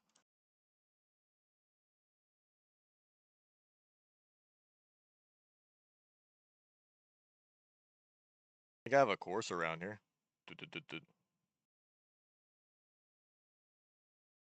We go here.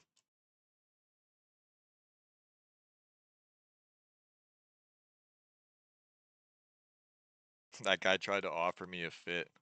See? Those types of players, you guys, the only reason why that player stalks me and tries to kill me over and over again is because I make content. And that player believes that killing me achieves something in the game. So now that player will spend their entire day posting that kill mail around like they accomplished something. But I already explained to you guys how it would play out before it even happened.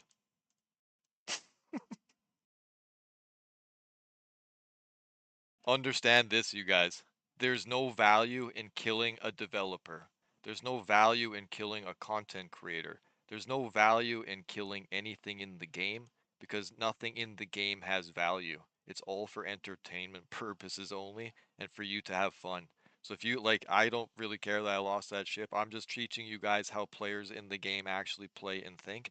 That if you truly log into the game and you have to spend your time stalking people using screens and VODs and stream sniping people and shit like that just to achieve something mentally for yourself, you should probably take a break from the game and just go reevaluate your life and put more effort into your real world life.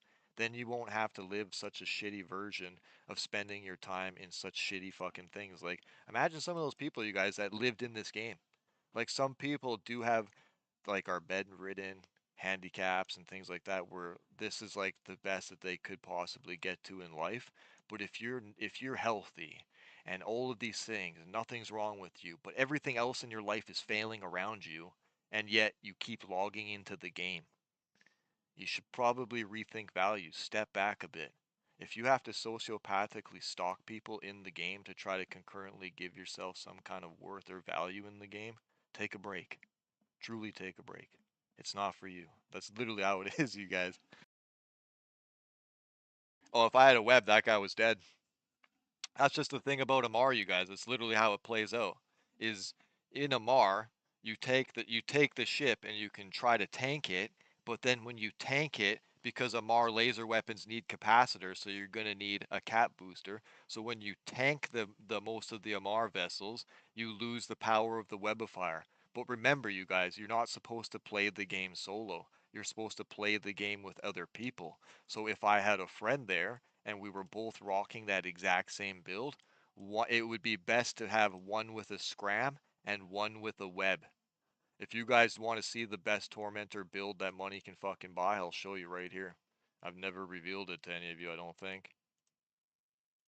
This is truly what it is. People can try to debate you all they want, but Amarr is a mid-control range brawling faction right here. You use this with the pyro, with the best pyro, and the two implants.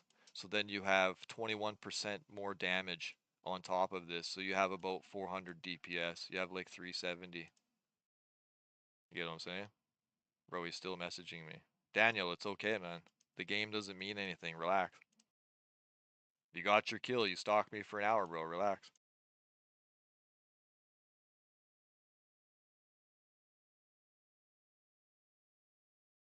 But you use it like that, it becomes a mid-control range god. It starts pumping out DPS like a Federation Navy Comet.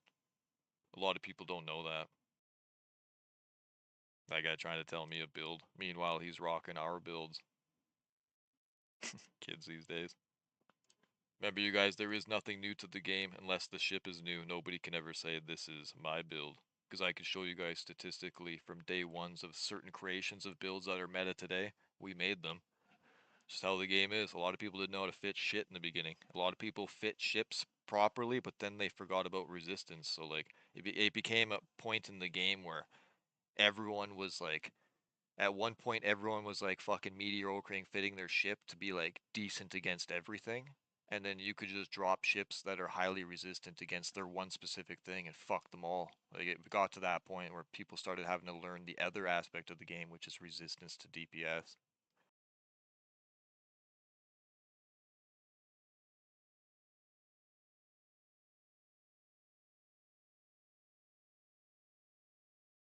Could try Cat and Navy. Maybe take out a Dragoon. Take out a Dragoon, then we'll scale into that Kata.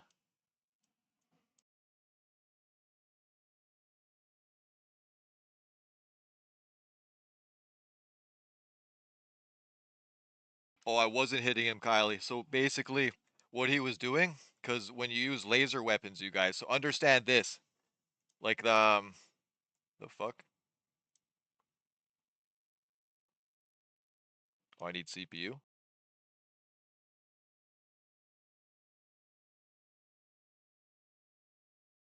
I switch to the extractor, maybe. Okay, so he was under, like, this is the most important thing, you guys, when it comes to laser weapon systems, okay? So the lasers, they put basically before the, so here, understand this, you guys. This is probably the best information you'll get in a long time. Before the Trigvalian weapons or those ships were ever introduced to the game, okay, like ramping of guns, the fastest stream of firepower that you could get, which is a continuous stream of fire that would break ancillary reppers, is the Gatling pulse laser. It shot the fastest in the game. The only other thing that now shoots faster than that shit is the probe fleet issue because it has a massive attack speed bonus with the rockets. You can get that thing to fire every like 0.7 seconds. So every like second and a half you can shoot 2 rounds. Every 3 seconds you can shoot 4 rounds. You get what I'm saying? So every 3 seconds you get an extra shot. It's crazy fast. So basically it's a mid-range vehicle, so you have to always have like a straight line because it's a laser system, right? Think of a laser. It doesn't curve, doesn't angle, none of that shit. So it hits best perfectly straight. So when you fuck with it, the easiest way to fuck with it is velocity. So when it starts having to turn to track, so the faster that you go. So basically, I didn't have a web there. That guy has an AB and a web and a scram. So he can orbit me and I can't position or anything because I don't have the webifier. So he's locking me down. Because remember, Kylie, the webifier nullifies the afterburner. The scram will nullify a micro warp drive engine. So the web kills half of my speed, if not more. So he's able to rip around me because I don't have the web, which right there already fucks my tracking incredibly because that's the worst thing to happen to the Amarr faction. Then on top of that, you add a tracking disruptor. So if you go back and look at that fight, you'll see this little gray dual gun looking thing. He had a tracking disruptor on me, which also reduces my tracking speed of the weapon systems. So it makes it incredibly hard for me to track it. It'll probably be like 1 out of 8 hits it would hit his ship. And if it does hit it, probably grazing, so it's not good. So the only thing that I had good there was drones. So that type of a ship would do very well against gunships and things like that, but against like drone boats and like rocket ships, it wouldn't do very good. That's why everything in EVE Online is situational. Remember, you guys, that player was stalking me for an hour, so he can see what's on the screen, he can see what I have, and then that player brings everything that counters everything I am to try to kill me because for some reason it becomes the most important thing of their life. They got to get me, right? Because I create content for you guys. So don't be like that. Content creators are just regular players like you guys in the game. Anybody can be killed in the game. It's not that hard of a game. Don't overthink it. Oh yeah, I had the fucking web. I got a dock. Yeah, no worries.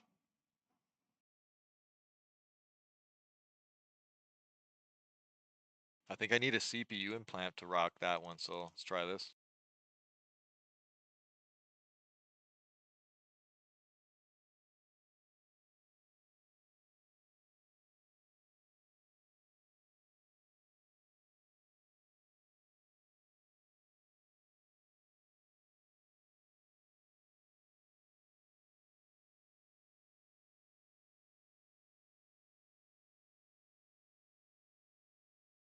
Yeah, don't be like those players.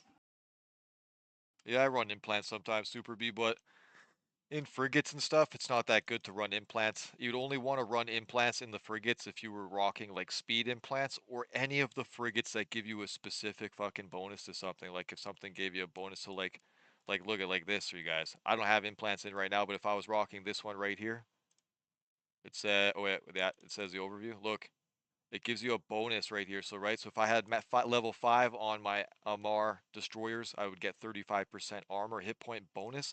So that right there means now is a good time to rock some amulet implants to give myself even more HP. Because in EVE Online, you want to try to stack your percentiles as best you can, kind of like stacking them into anything. So if it's ship HP, ship active rep, armor HP, armor rep, speed, whatever you want to do, capacitor regen, you have to make sure that you stack those percentiles to the best that you can stack them.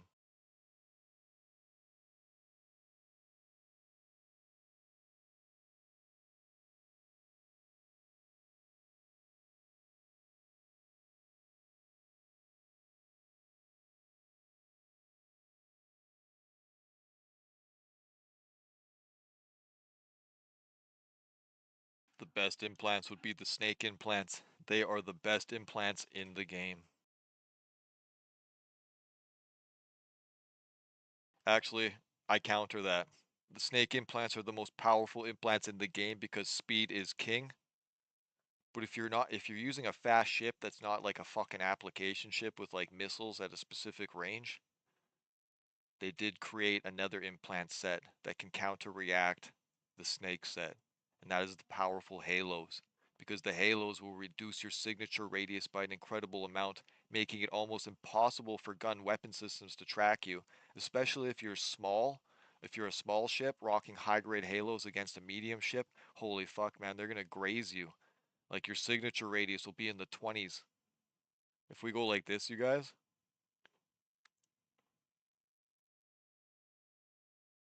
if we bring up this ship tree,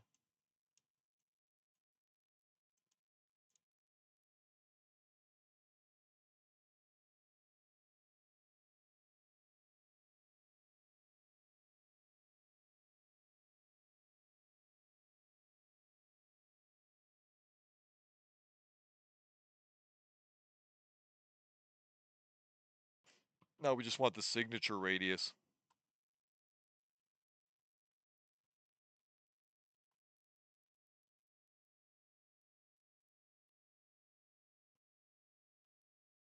Wait, where is it? Am I blind? Chat, I passed it or what? The little shield, the little electronic. Starting, here we go.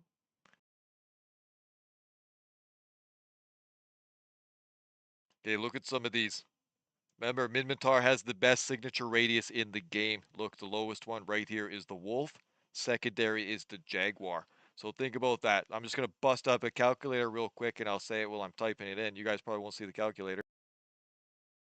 But if that's 33, right? So if I go 33 times 0.5336, because it's like 53%.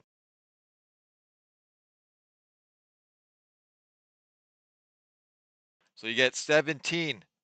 You get it, so we'll just say 15 at a median. Your fucking signature rating on a wolf with high grade halos is 18. That's fucked up, man. It's almost impossible for a gun system to hit you. Add an afterburner on there and a fucking web. Woo woo. You guys, the game's about speed and application, right? So if you can't apply, it doesn't matter. Example would be like how I was controlled by the webifier on the Tormentor, like stuff like that. So I would say truly be the best implants are snake implants and secondary are halo. Other people will contest me on that, but that's just because they have shipped favorites and not whole statisticals overall for how everything plays out in the game. Check this medium over here.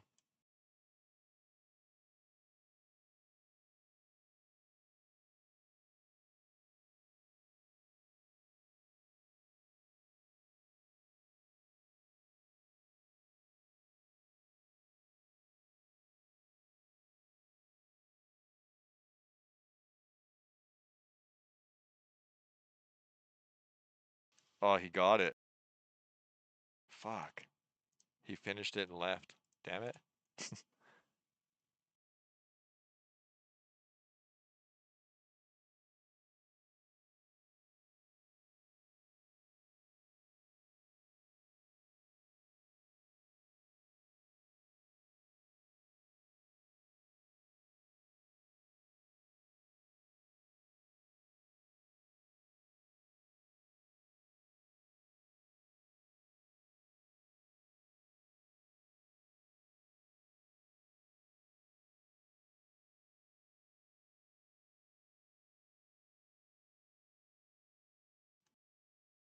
I was in a Discord. Somebody sent me a Discord thing, told me that that player usually stalks people online.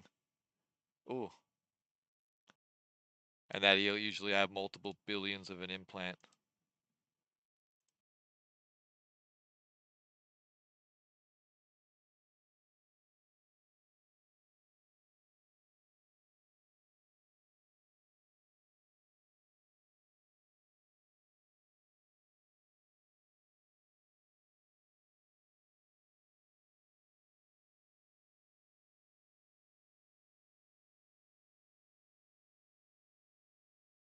There was a rifter right there, but I don't have any Amarr ships close by. Ah, fuck.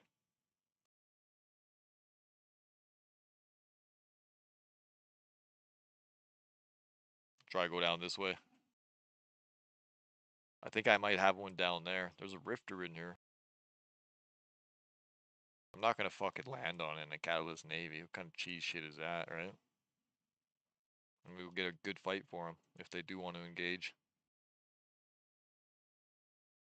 That's the type of player that I am, you guys. I always take my ship and I try to fight the exact same class or a higher class. And if I am in something like this, I would try to fight not just one frigate, unless it's like a Navy one or something like that, like a Fed comp. But I would try to take out multiple of them because that's my core role design, is to hunt and destroy frigates. Hence the word destroyer.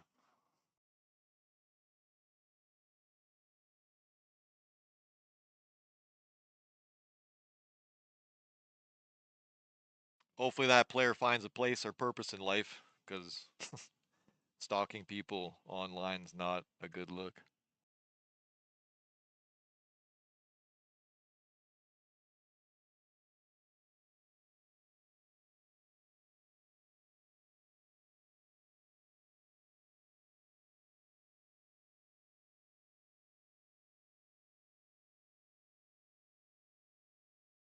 Also, remember, you guys, the best advice I can give you is that Z kill board and all of those third-party websites mean nothing. They absolutely mean nothing. They will do nothing for you in game or out of the game. It is just for you to mentally look at to make yourself believe that all of those hours, those tens of thousands of hours that you wasted of your life, was worth something, but in the end, it truly was worth nothing, and that the game is only for entertainment purposes. Remember to log in, have fun, but that life is first, games second. Don't live in the game, just enjoy it.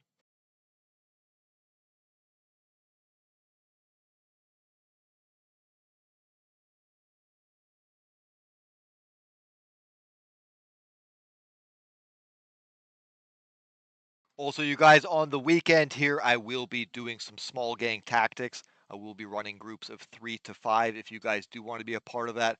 All new players, new, medium, or old, are welcome. And I will teach you guys some small gang tactics and specific ship builds and designs which lead into these tactical plays that have been lost over time. Do note, you guys, that a lot of people do give false information in the game, and it's not by choice, it's just because how life works and how time works itself versus knowledge. We have this play out in real life in what we call history, libraries of information. When people retire from this game, the information leaves with them. When people pass away, move on, it leaves with them as well. A lot of players in this game, you guys, I try to teach you, they don't share with you guys the things that are happening or the knowledge that they know, and they don't make themselves public. They just play the game, then when they're done with the game, they leave. They could, like, what I mean by that is we could have had a PvPer in this game that had some of the best tactical tricks or things like that that even I or any of you could ever see, but they don't play anymore, and we'll never know.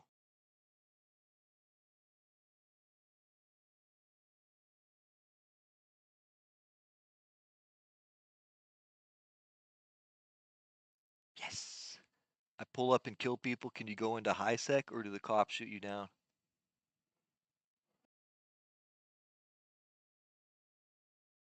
No, don't shoot people in high sec. You can only shoot people in high sec if they have a flashy yellow or a flashy red skull.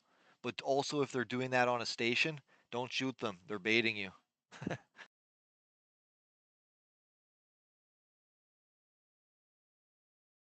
Oh, I got a Tormentor right there.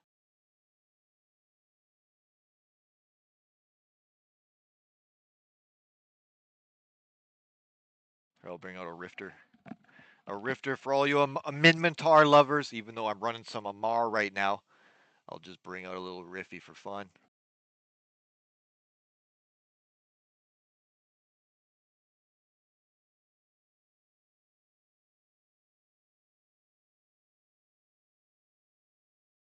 I don't know, that Kestrel might fuck me up, man. A Kestrel will annihilate a Rifter, you guys. It actually will.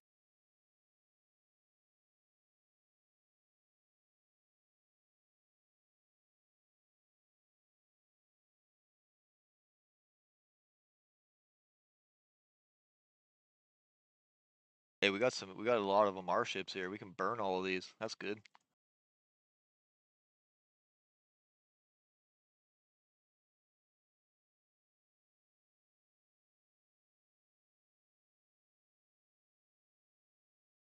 So it only matters at the time you do it, like you don't keep a bounty. No, just there. So like when I get that flashy skulls and stuff like that, there's a timer. You get a suspect timer, Kylie. Eventually it fades and you go back to normal. But if you open up your character and you look, see, I'm probably like super bad. I'm negative 9.6. If you go past a certain threshold, like 4, I think it's -6, -5 or 6, you won't be able to go into NPC stations in high sec, and at a certain, and then the fucking cops and shit like that will shoot you. So if you do PvP and get that high, you just have to buy tags and go cash them in.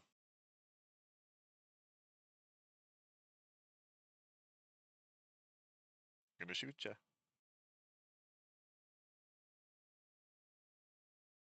You guys, I just realized there's no engine on this fucking thing.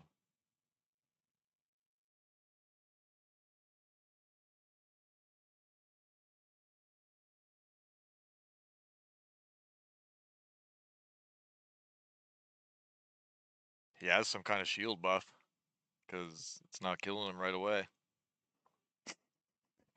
You guys don't have a fucking engine.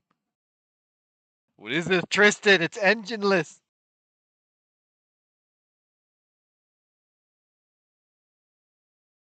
What's this guy doing? He actually has thick ass shield. Look at it. Oh, he left. He just realized, he's like, oh fuck.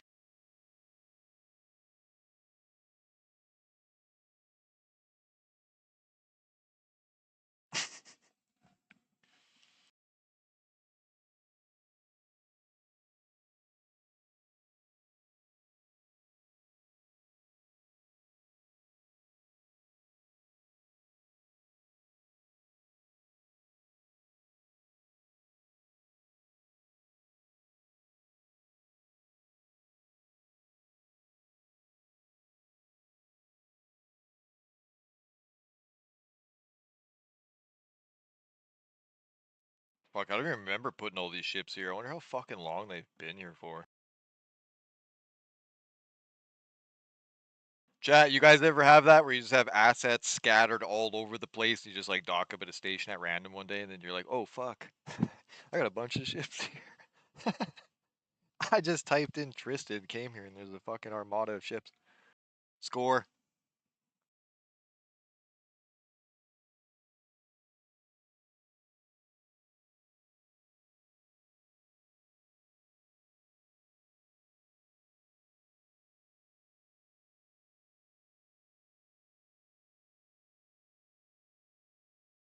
Let's go try and Rifter on Rifter that guy. It's just a basic brawling one. Plate, repper, party time.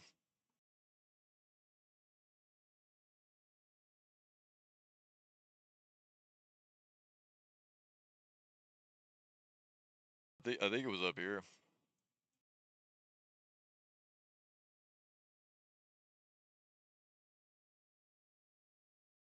Yeah, the number one thing that I advocate to you guys as EVE Online players truly is the same thing that you do when you play other games. Enjoy the game. Play the game to the way it's truly supposed to be played. Don't become a sociopathic weirdo.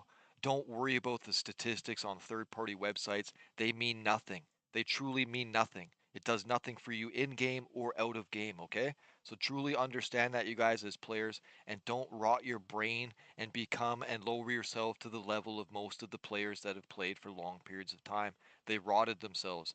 They don't play the game anymore. They play statistical, ha ha ha, look at what I can do and you can't. That's literally how they play. They're not even playing EVE Online anymore. If everyone was playing EVE Online, there would be mass wars and things happening like that. They just aren't playing. Even though some of the mechanics don't allow for it to scale, they're still not playing. Remember, you guys, go out, enjoy the game, actually play it. Like, actually play the game. The reason why you need to grind ISK is to get ships to go out and interact with other people. Once you run out of that asset, you once again have to go back to what you think is fun to get another ship. Rinse, repeat.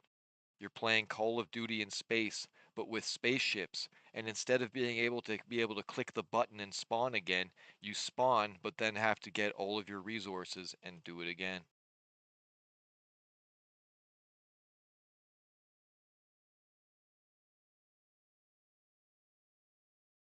So remember, if you really do, you guys, like if you really play EVE Online truly to the way that it's supposed to be played, fully interactive, not being afraid to interact with other people, not being afraid to talk to other people, you will have such a better time than just rolling around trying to act like you can't interact with people, everyone's a piece of shit, and that you just need to make alt accounts. You don't need alt, you need to make friends. You need to get yourself some space friends.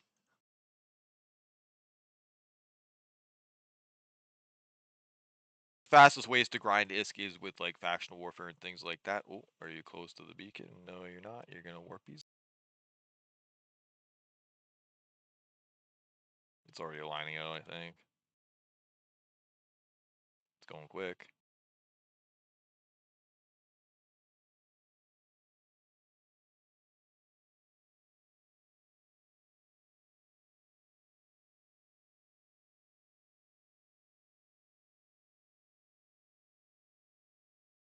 Me and my group, Kylie, back in the day, we used to grind ISK by ISO boxing and like using rorquals and shit. But those days are banned, and if you do things like that, it is bannable. But there is so many liquidated assets in the game, you guys, like so much fucking assets over the decades that a lot of people don't understand. So I'll give you guys a quick little synopsis. In the beginning times when the money was flowing, you could make like no bullshit. You could make like a few billion a couple days. You could make tens of billions in like 5 days. You could make hundreds of billions in a week with just a small group of people of like 8 to 10 to 12 people. Now, when you guys look at EVE Online's history and you think to yourself that EVE Online once peaked with a population of 60,000 plus players, no, that's a propaganda lie that the company uses for investment and like other bullshit. The reality as a player that played the game during those times was everybody was using a system called ISO boxing. Meant you could have a fucking 100 accounts and they all follow and mimic the one account. So you just had industrial people with 30, 50 man fleets of miners and shit like that. I watched people warp into entire belts and just mine them in like 20 fucking minutes. Now think if we were doing that on a small scale, like I try to tell you guys, imagine entities in Null Group, thousands of players working together, grinding 24/7 all day long for like years. Think how much ISK they actually have. It's actually crazy. So to get you guys to understand that you could make that much wealth before, and scarcity, you guys remember, scarcity, it's only been in effect for a few years. Think of the times before scarcity, and the times of the Roracle Kings, and the times of the ISO Boxers. Like there was mass wealth in this game. That's how these wars played out and how people were able to stage all of these ships in these wars. So because of this time, me and my friends in our small groups with our other characters and stuff like that, we do have 730,000 plex, you guys. I'm not even joking. 730 something thousand plus plex. Because what you guys might not know about the game, when the players, when the players a long time ago started the first what I would call digital union ever created in a fucking video game to challenge the company by taking control of the game and holding the assets itself, because how could you ban thousands of players doing the exact same thing? You couldn't, right? You can only ban one or two of the bad apples. You can't ban them all. So because of this, during that time, players learned something about the company.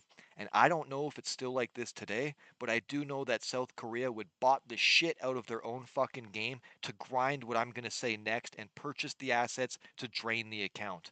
Players literally learned that if you hold the Plex in game, that CCP can't use the money out of the real world bank account until the Plex in game has been burned or used. So if there was $1 million in Plex in the fucking game, there would be $1 million sitting in the bank account like that. Players learned that. The hoarding of the Plex began so that they could control the money of the fucking company. Get what I'm saying? This actually played out, you guys. So you have like people that killed the company in a certain way, but this was part of the reasons that played out. Pearl Abyss comes into play, buys the company. What's the first thing you see? Mass applications to botting. Because I'm an investor in the real world, you guys, in tech. I don't just sit around and play fucking video games. I make mass wealth and do very well in life, and I do this by understanding how things work and how life plays out in itself. So basically, what you guys have to understand by the players knowing that, and knowing that South Korea is the only nation to ever challenge the botting farms of video games, and they lost. Their conclusion after 2 years of competitive battle against the botting farms was in once they take over and enter your game, you can't stop them. They're like a virus disease. All you can do is create what they call a vaccine, and that's a super lucrative place where you can create mass amounts of profit that the bots will go. But this place has to be out of players' view and out of eyes, out of sight, out of mind. If the players don't see the bots and the botting farms, they won't know it exists. Hence, in EVE Online, we have the same scenario playing out. It's called Pochvin. It's where all the botters go. They make all the fucking money and stuff like that. But there has been multiple scenarios where I'm telling you guys where there's been in-game accounts locked because of real in-game assets that are held by the player, so the companies can't access the assets. Watch what South Korea did. Because that happened in South Korea a few times, and it happened once in a European thing. This is what they all did. The Europeans followed the South Koreans. Watch this, you guys. To counter-react the motherfucking players trying to take control of the economy from the company switched around and hired the botting farms and paid them to bot their own game, because you can't spawn in-game assets into a game within a player-based economy where people spend real money and time, right? It'll crumble the economy, you'll get caught, and fucking people will hate on you as a company. So what they do behind the scenes is they bought their own game, producing in-game value that is meaningless to them, and they will purchase those assets in the fucking game at whatever price the player set it as, and they will just keep doing that and keep doing that until they retake control of the real world value of the money and retake control of the economy from the players. I believe it's playing out in EVE Online as well. And to us as players, we will never know if Pearl Abyss drained that account or not, but I guarantee they fucking did and still are.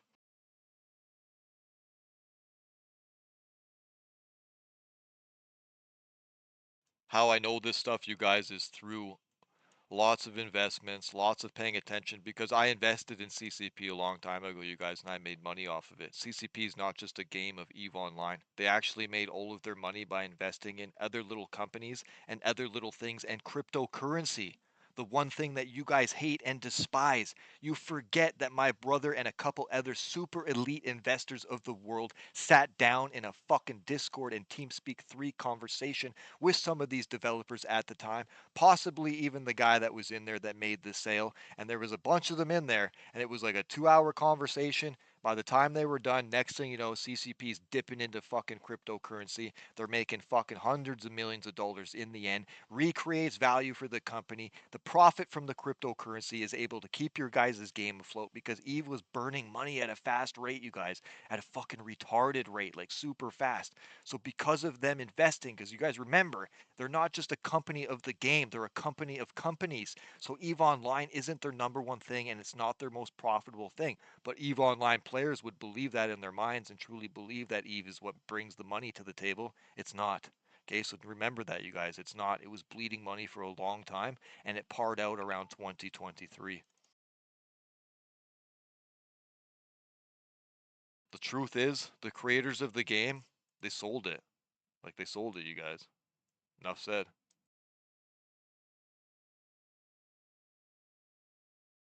It's not really intelligence, Kylie. It's just most people choose not to pay attention in life. You know, most people just watch the same channels on a social site, scroll with their thumb. They don't really pay attention to things that are happening in life. Like if I told you guys, like watch this. If I told you guys that I stood in the Middle East at the base of a construction site where I cracked a bottle of champagne with a family member because we bought territory property into this device. And if I were to tell you guys that this thing is a giant fucking cube big enough to hold multiple Empire State Buildings in it, like a fucking like 8, 10, 9 dozen of them. And what if I told you guys that the entire sphere of the inside of this device is artificial intelligence and a projector, and what it's called is a world generating machine. It's an augmented reality machine. Inside of this augmented virtual world, you will have commerce, shopping, people live in it, all kinds of shit. Most people don't even believe that shit exists. And if you tell them that shit, they look at you and be like, "You're retarded." No, man. It's the reality is most people aren't living in the real world and they're too focused on nothing and they're not paying attention at how fast the world is changing and how fast everything is going and they can't keep up. So because they can't keep up, it's better to shit talk and hate on things that you do know than it is to shut your mouth and accept that things are changing and to just listen and to grow with it and to achieve with it instead of trying to fight the change that's happening. It's like the history books, man. Imagine going back to the medieval days and being like, imagine like going back then and they're like trying to make fucking or like going to the beginning of a car and they're like gonna make the car. No matter what, you've already seen the future and there's cars everywhere and you can't stop it, but you're trying to stop it. Like it's not. It doesn't make sense.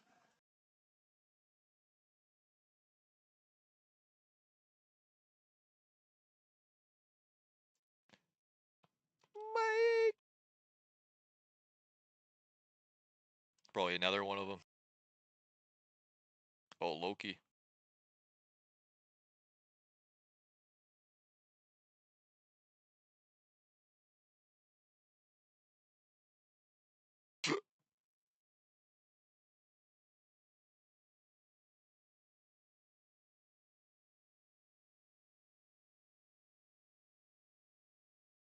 I'm gonna change my music real quick.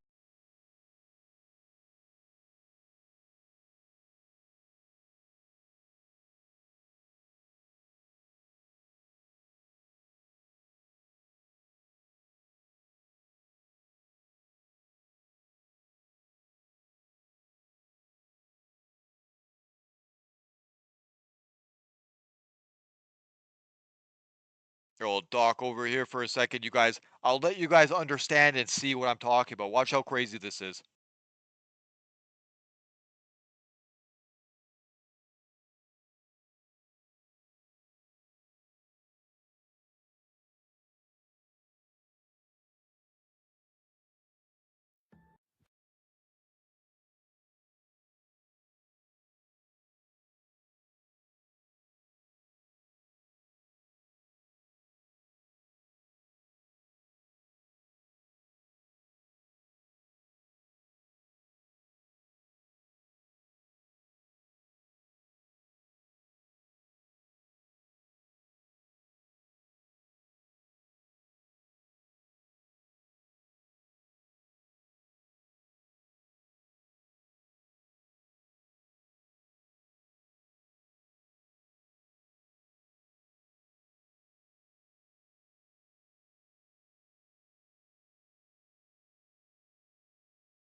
Welcome back, all you space lovers. It's craziness of the internet here, and we are back again with a fast little informational video here in EVE Online. Now, you guys do know me as a player that heavily advocates towards earning your assets.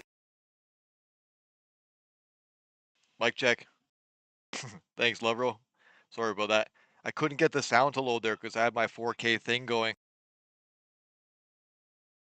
So I do just have to answer a quick call here, you guys, and do make sure to take advantage, you guys, of basically these starter pack sales if you do have the in-game ISK, because sometimes they do fuck up the economy when CCP does give bonuses and sales to these discount prices. So basically, last time they did this, you guys, like, really understand what I'm going to say.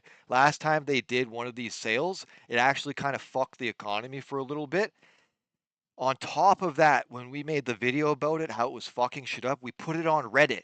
They left it and nobody messed with it. And it showed how you could make money and everything like that.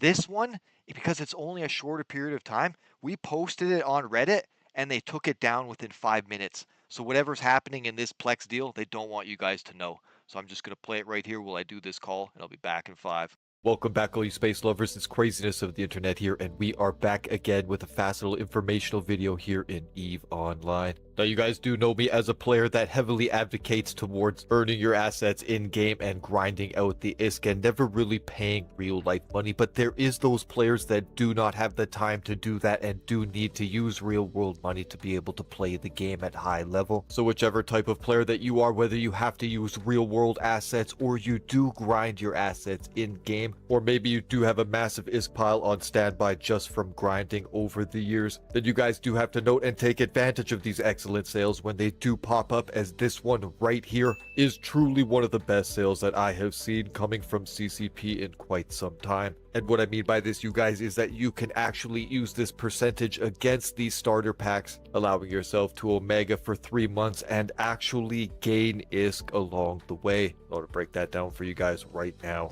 So understanding that I am an in-game asset player, meaning that I do not use real-world assets, i.e. cash, to buy my in-game Plex. There is nothing wrong with that, as some people do not have the time to grind. So I am going to use in-game assets and purchase it this way, and I'm going to show you guys that by doing it this way, you do recover 60% plus your assets, and then Omega your account for 90 days on top of that. Okay, so you guys can see right here that I am entering the new Eden store, and you can see the packs right there. Now, you do need to have 1300 Plex to be able to get this pack. If you guys see right here, we scroll down, you can see the other packs, but right here is the most important one. Now, when you do purchase this starter pack, you will be able to Omega your account for 90 days, and you will be given multiple skins. If I scroll down on the platform, you guys can see the skins and things right here, but the main thing that we are after are the skill extractors. Now, each one of these does sell for around 500 million ISK, and when you do get this pack, they do grant you 10 of them. So right there is about 60+% of your assets recuperated. All right, so I'm going to spend my 1300 Plex purchasing this now, and then I'm going to get into the next process with you guys. Now that the purchase order is complete here, you will see the assets that they do provide to you guys, and we can see that we do get a bunch of skins right there quickly on the bottom. So let me just get out of this program,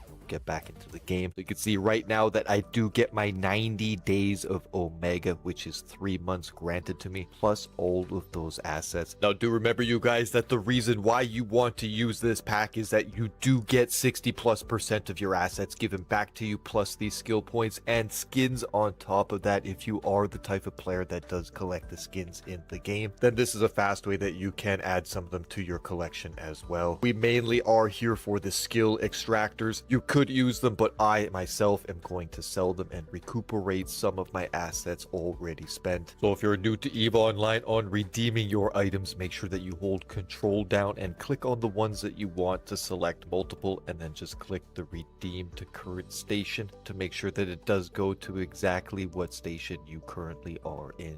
Now that I have redeemed my items, you can see that they are here in my item hanger in the station. If you do look over at my wallet, you can see that currently I do not have any ISK, but truly what we are after here is not just the ability to get some of these hard sought after skins, but we truly are after the recuperation of our losses from the skill extractors. Now, if we do move this skill extractor down here, you guys can see that if I do fast sell it, I will recuperate plus 60% of my losses from the plex that I did sell. As you guys can look at the market here, and you can notice that each one of them does fast sell for around 500 million ISK. So I am going to sell them and recuperate some of my losses, which in the end means that each month of my Omega was only around a billion ISK, maybe a little less, which makes it super profitable to be able to Omega your account this way. Now, if you are a cash player, there also is something very important for you to pay attention to as well. So if you are that type of player that does not have the time in life to be able to spend hours upon hours grinding ISK or assets in game, and you do get busy at times, but you are able to spend your real world assets to be able to keep up in game, then you can see the package sales right here on the right. Now, it is very important to note the Platinum Starter Pack sale, as it is 35% off. Now, why I am so keen at reporting this to you guys and letting you guys know about this sale is that if you scroll down right here, you can see something that is not available in the pack when you do purchase it with in-game Plex. But if you do purchase this pack right here with real-world assets, you do get 800 Plex on top of your purchase. And then if you do scroll down a little bit, you can also see that you also on top of that do get the 10 skill extractors as well. And if you do continue to scroll down, you could also see that you, yes, will get the legendary skins on top of that sometimes are hard to acquire. So if you do take these skill extractors and you do sell them on the open market and combine that with the 800 Plex that is given to you on top of purchasing these assets with real world assets,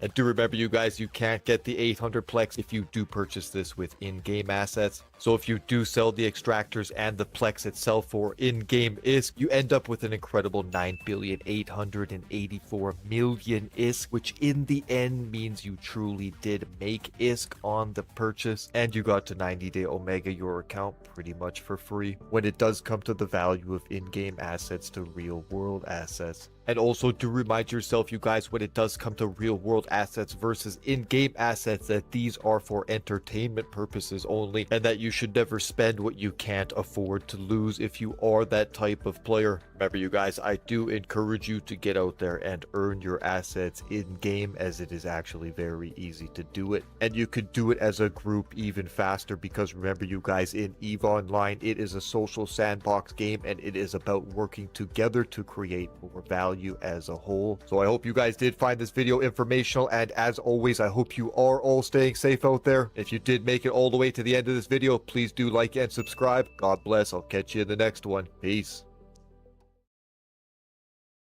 Mic check. Wait, we're in the Drifter Crisis system, huh?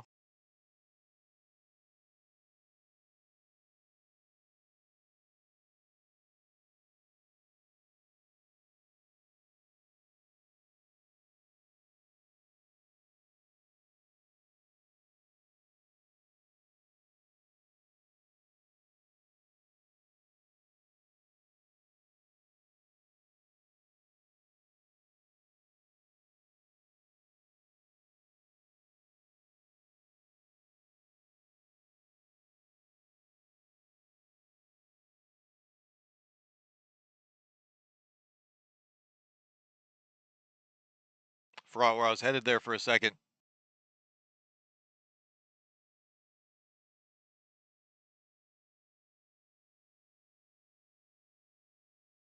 CCP stock? No.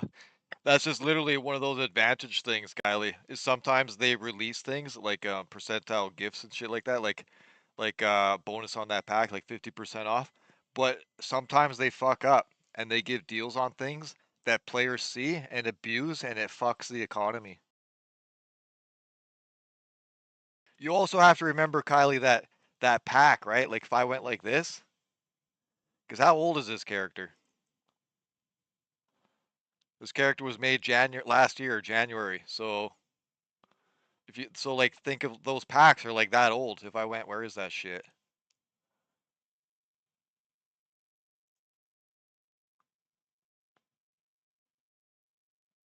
Like, look, there's only one pack left here. So, like, if you're not a new character and you're an older player, you might not even have that starter pack left because you might have spent it a long time ago. So then you can't even abuse that percentile bonus because you already spent it. So if you had a new character that has it, then you could. Because this one right here, if I click this one, you guys, and I look into it, Like it just has skins. It has nothing that's gonna really give me value back. Like I could sell the augmentations for a little bit, but still I'm gonna lose my money and get my 60 days. So this one would just be basically going straight Omega.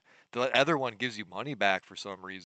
They give you 10 skill extractors, and then if you do it the money way, like the way CCP values their assets in game, it's inflative the way that they did it because if you pay real world money, then you make almost 1.5 billion to 1.8 billion ISK more than what they usually would give you. So it's like if people were to buy that with real world market money, then it would inflate the market over time. See what I mean? So it's kind of like a fuck up because I posted that on Reddit and they took it down right away.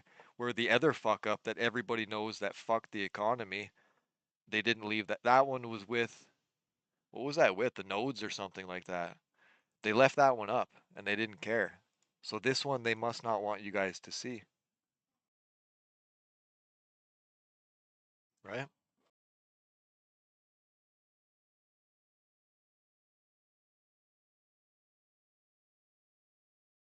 Month of Omega. You can still play the game as an alpha. All Omega does is give you level 4, level 5 and T2 ships. That's really all it does. It gives you more skill points, but if you just max out your combat shit as alpha to level 3, level 4, the ones that you can, get your T2 drones, T2 guns, shit like that, you'll do alright. The way that the game is perceived right now, you guys, is that they make you think an alpha pilot's useless, but it's not, because the game is N plus 1, so basically how it works, if I was a fully skilled Omega pilot, I'll fuck the alpha pilot. If that alpha pilot is as skilled as me, I'll fuck him statistically because I have the advantage of the Omega. If there's two alpha pilots, they now statistically equal one omega pilot on the battlefield. So two alphas beat an omega, n plus one. Social sandbox game, right? So you got to play together.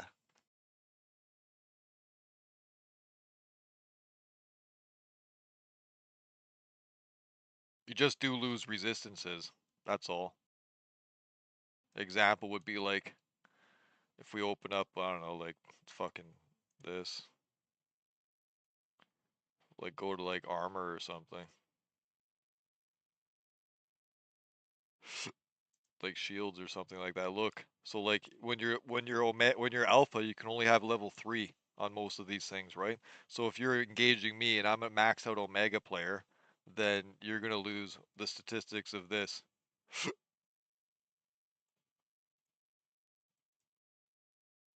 right there. So if you lose, so basically, if you can only get to level 2 and 3 on certain things, you lose 10 to 15% against an omega player every time when it comes to defenses. But you can still dish out as much DPS as them. They will get a bonus to the DPS by using the gunnery skills and shit like that. But in the end, you can still compete against them, but you just need to have two of them. And if you are more skilled at the game than they are, then you just need one. Because my brother used to roll around and just smash players as an alpha pilot. It was pretty funny. He did it so many times that CCP had to keep fucking with the functions of the alpha players. So they made it now so like you could only reach a certain threshold of skill points. You could only go so far, shit like that. They lowered it so you can't level 5 on all the skills and make it only level 3. They literally had to do that because according to CCP, you have to pay to play, right? But my brother showed you guys that it takes no money to play and that you could play the game free. But because of that, they altered how the alpha pilot works, and it's different now.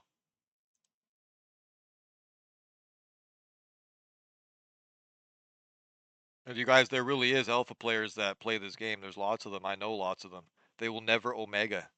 They're more wealthy than fucking some people that I know in the game. Probably more wealthy than some of you guys. They will never, ever change. They'll just stay like that forever.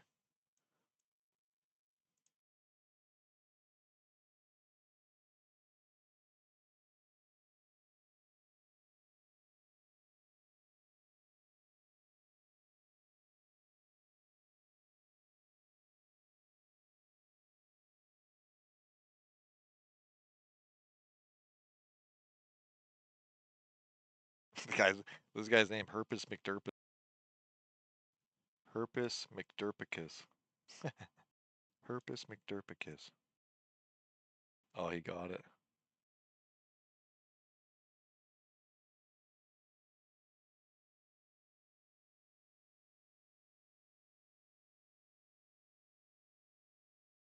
Just always make sure, you guys, if you are new players, to actually play the game and feel it out before you actually take that step to Omega. Many people will try to convince you that you should do it because of faster training and all this stuff, but in the end, you should actually see if you like the game. Because, here, one sec, someone's buzzing.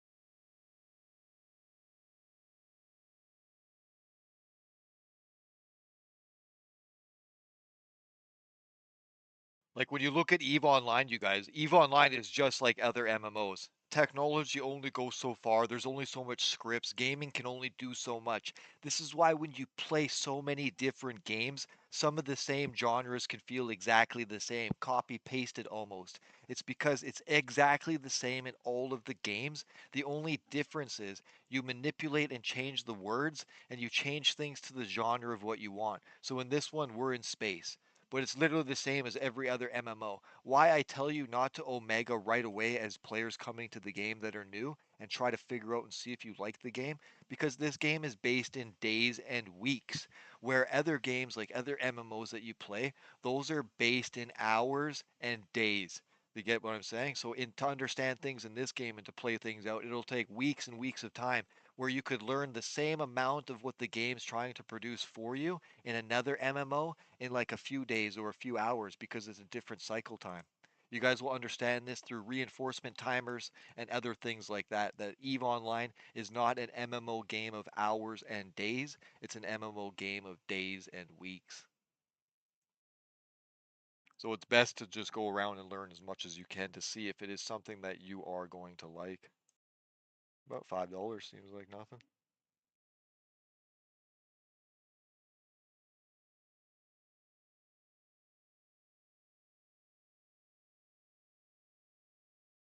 Oh yeah. Also, chat, if you guys ever do get your hand on these halogen boosters, you can get them currently, sometimes during Twitch drops. They don't ever expire. There's one, you see the colors of them? There's one for each style of the ship in the game.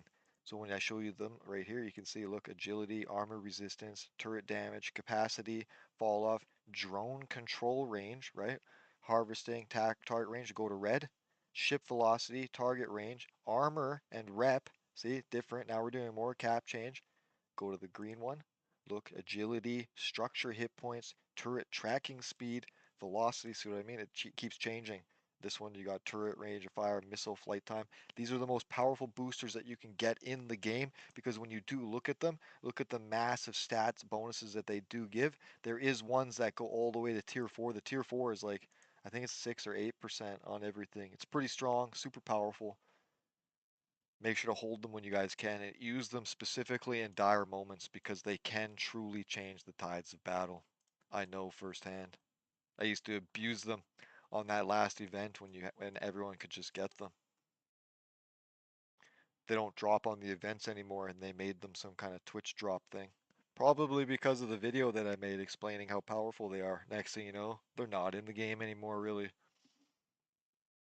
There needs to be more boosters in the game, though, you guys. All kinds of boosters, like tons of them. They need to exist on the open market, and only CCP's NPC characters should sell them.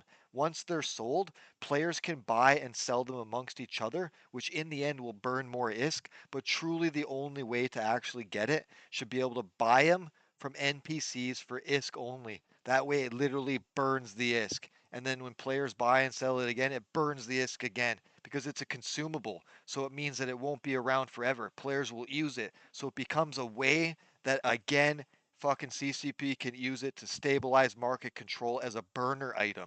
They don't have any burner items in the fucking game. They have like none.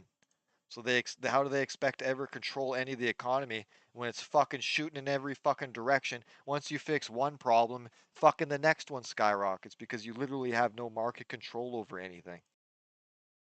They need market control. Why you guys want lots of boosters in the game is because when you come to understand the game at a high level, you can pretty much determine the statistical outcome of all of the fights before you land. I shit you not. It gets to that point. If you start adding all of these crazy boosters and these crazy statistical amounts, like the boosters that they give us when you're doing like events and things like that, some of those boosters allow you to change the game. And by consuming those boosters and all kinds of them, like 5, 6, 7 different kinds of boosters at once, it becomes statistically impossible almost for your opponent to statistically calculate what the odds are going to be when they land, because now the percentile boosters change that outcome every single time. Sadly, CCP doesn't have this. The only time we can get those things is during like events and shit like that, and then they expire. They just need to have every single booster that they've ever allowed in every single event up for sale on the open market. Who gives a fuck about what the other players say? Nullsec players will bitch and shit like that only because they've played the game so long that they want to know what's going to happen before the fight happens, because they're so fucking used to that. Where the game's not third party websites, it's not know all the knowledge before we land, know the outcome of everything before it happens. How about let's play the game with the effect of entertainment, the wonder, the wow effect?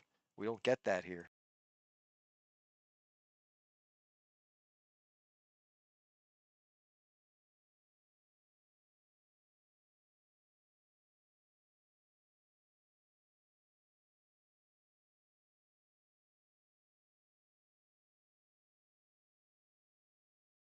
And remember, you guys, there's no reason to stream snipe players. If they come across you and you get an engagement with them, all good. Don't be one of those people that lives your life where you think that you have to kill a content creator and stream snipe them and shit like that to do that.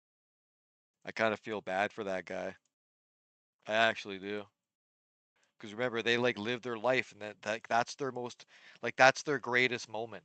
Like, I honestly, you guys would feel sad for myself if I told myself that my greatest achievement for like the year was like hunting and killing content creators in a game, and the only way I can do it is by stream sniping them and using all third party websites to kill them and shit like that.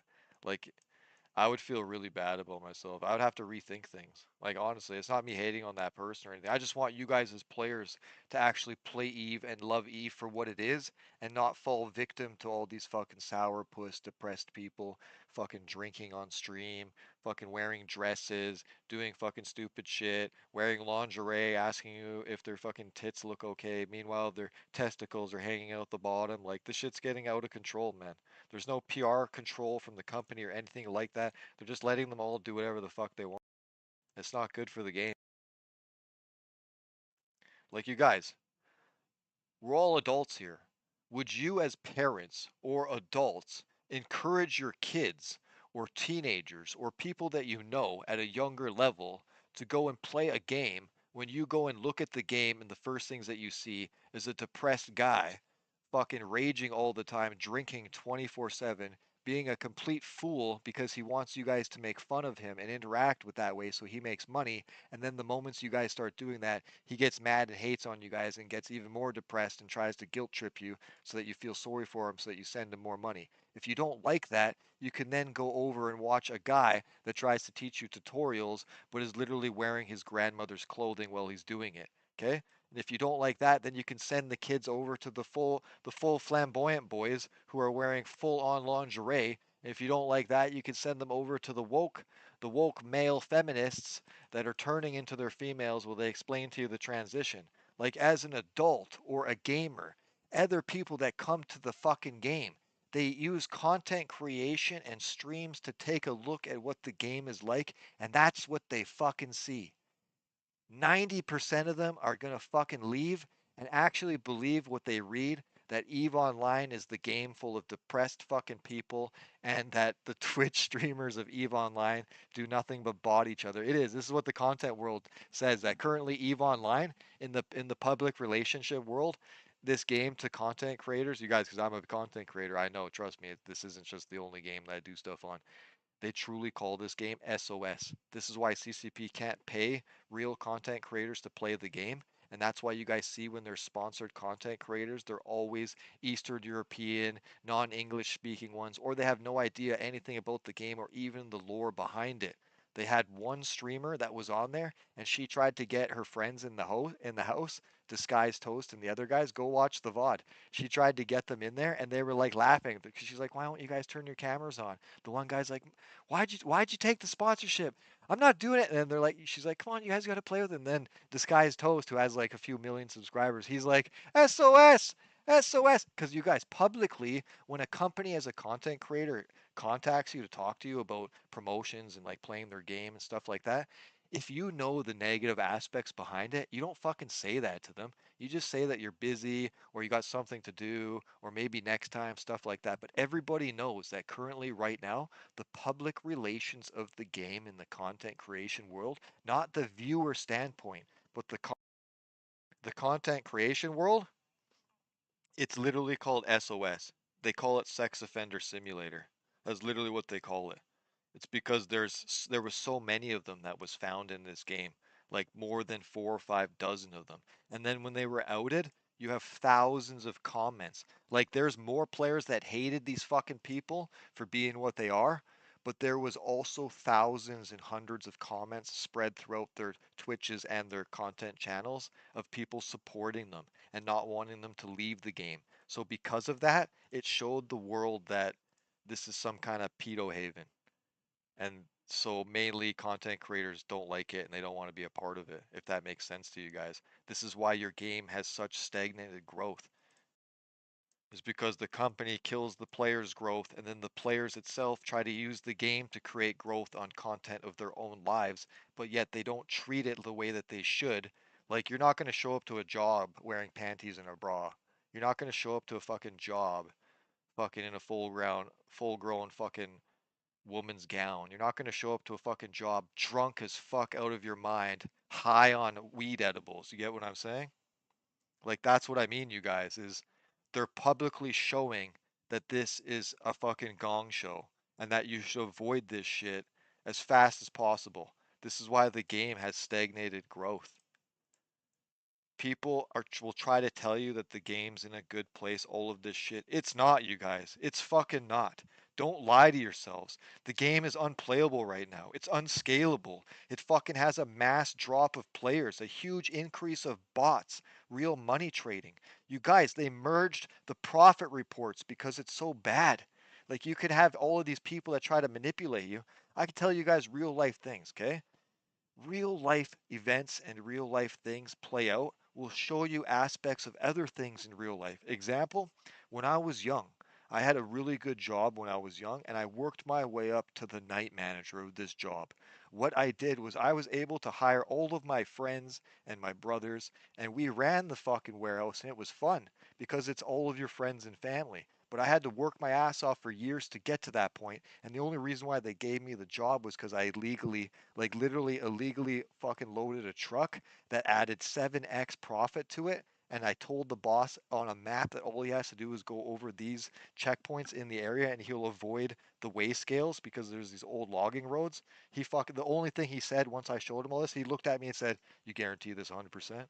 I said, "Yeah." He's like, "You bet your job on it?" I said, "1,000,000% I do." He looked at the fuck. He smoked a big cigar. He looked at the truck one more time because remember, it's a crime what he's about to do, sending a fucking truck out overweight. He looked at it. He took a puff off the cigar. He looked at the drivers. He said, "Get the fuck out of here before anybody sees it." That company went from 10 million to 100 plus million. They merged. No, it was a shipping of steel and shit like that around the world. They merged this company, you guys, with another failing company, and because that other company was failing on the boards of like paperwork on profit wise and shit like that, they merged the companies together so that you couldn't see that the other company was shit and failing, and all you would see globally is the profit and the investments as one. It's the same thing Pearl Abyss did with the latest reports by merging Eve Online with their reports. So now you have no idea. They just merged it all into one so that you could never figure it out. It's not in a good place right now, you guys. I could pull up old videos where last summer over 1,000 players left nullsec. They retired. They left videos on Reddit. I saved them all. There was like 15 of them. And it wasn't just one person. It was each individual person, a part of all of these groups, a part of these huge corporations, like they left. They said that they played the game for many decades. It's currently unscalable, take years and years for it to recover. It would be fun for a new player entering the game not knowing the old ways and the old mechanics, but it's not scalable for them. Everything's too logisticy now. It's too grindy. It takes too long. So they would rather enjoy their lives because you get to a stage when you're older that you don't want to waste time anymore. And you understand that the time that you're wasting is really valuable. So you really take consideration of the time that you're going to waste. So a lot of them retired from the game. So there was like 1,000 plus actual real players that retired. And then this year there was 700 something plus on the Discord that all bid farewell. They truly did because the last update was 5 weeks ago, and the five guys that remain out of that huge group, they showed the list. None of them have logged back in. So there's basically like 2,000 players have left the game. Because I love EVE Online, you guys. I love the PvP in it. But I'm not going to lie to you guys. And I understand technology and I understand that real money trading is some of the backbones of some of these games that last a long time. And that I was already shown and proven to me that in a Discord chat, I was lucky enough to be in there with thousands of other people and they showed us. They showed us their botting farm system. They didn't show us how it worked, but they explained to us certain things and they showed the functionality page and the games that it was running on. EVE Online has 14,000 bots in it, running 24/7 every fucking day of the week. The bots are broken down into packets. Some packets are 500, some packets are 1,000. These packets, how they work is they're scripted to do what they do. Once these packets are found and CCP finds out that they're bots and they're found, blah, blah, blah, they already have other packets ready on standby, meaning they have that exact same amount of accounts ready to fire up. Once they figure out the error of what CCP found, they rewrite the script and relaunch them again within 20 minutes. You can't stop it. You literally can't stop it. This is Himmler or the guy, the CCP guy. He even said that. That's why everyone's always like hating on him because he was like, the automation players are making more than we're making. Like he was trying to tell you guys this that RMT makes more profit than actual the company. So the company should look at that and reevaluate how much they value their company and the Plex, and they need to lower the value of what they're evaluating things at and make it cheaper because the real world market doesn't evaluate that. The real world market evaluates 500 Plex at $3 US.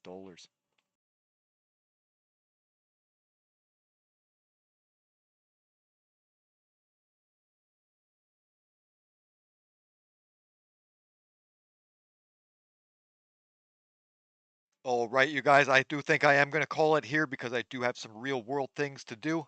7-Eleven? No. I think the economy is in a bad place and nullsec is deaf.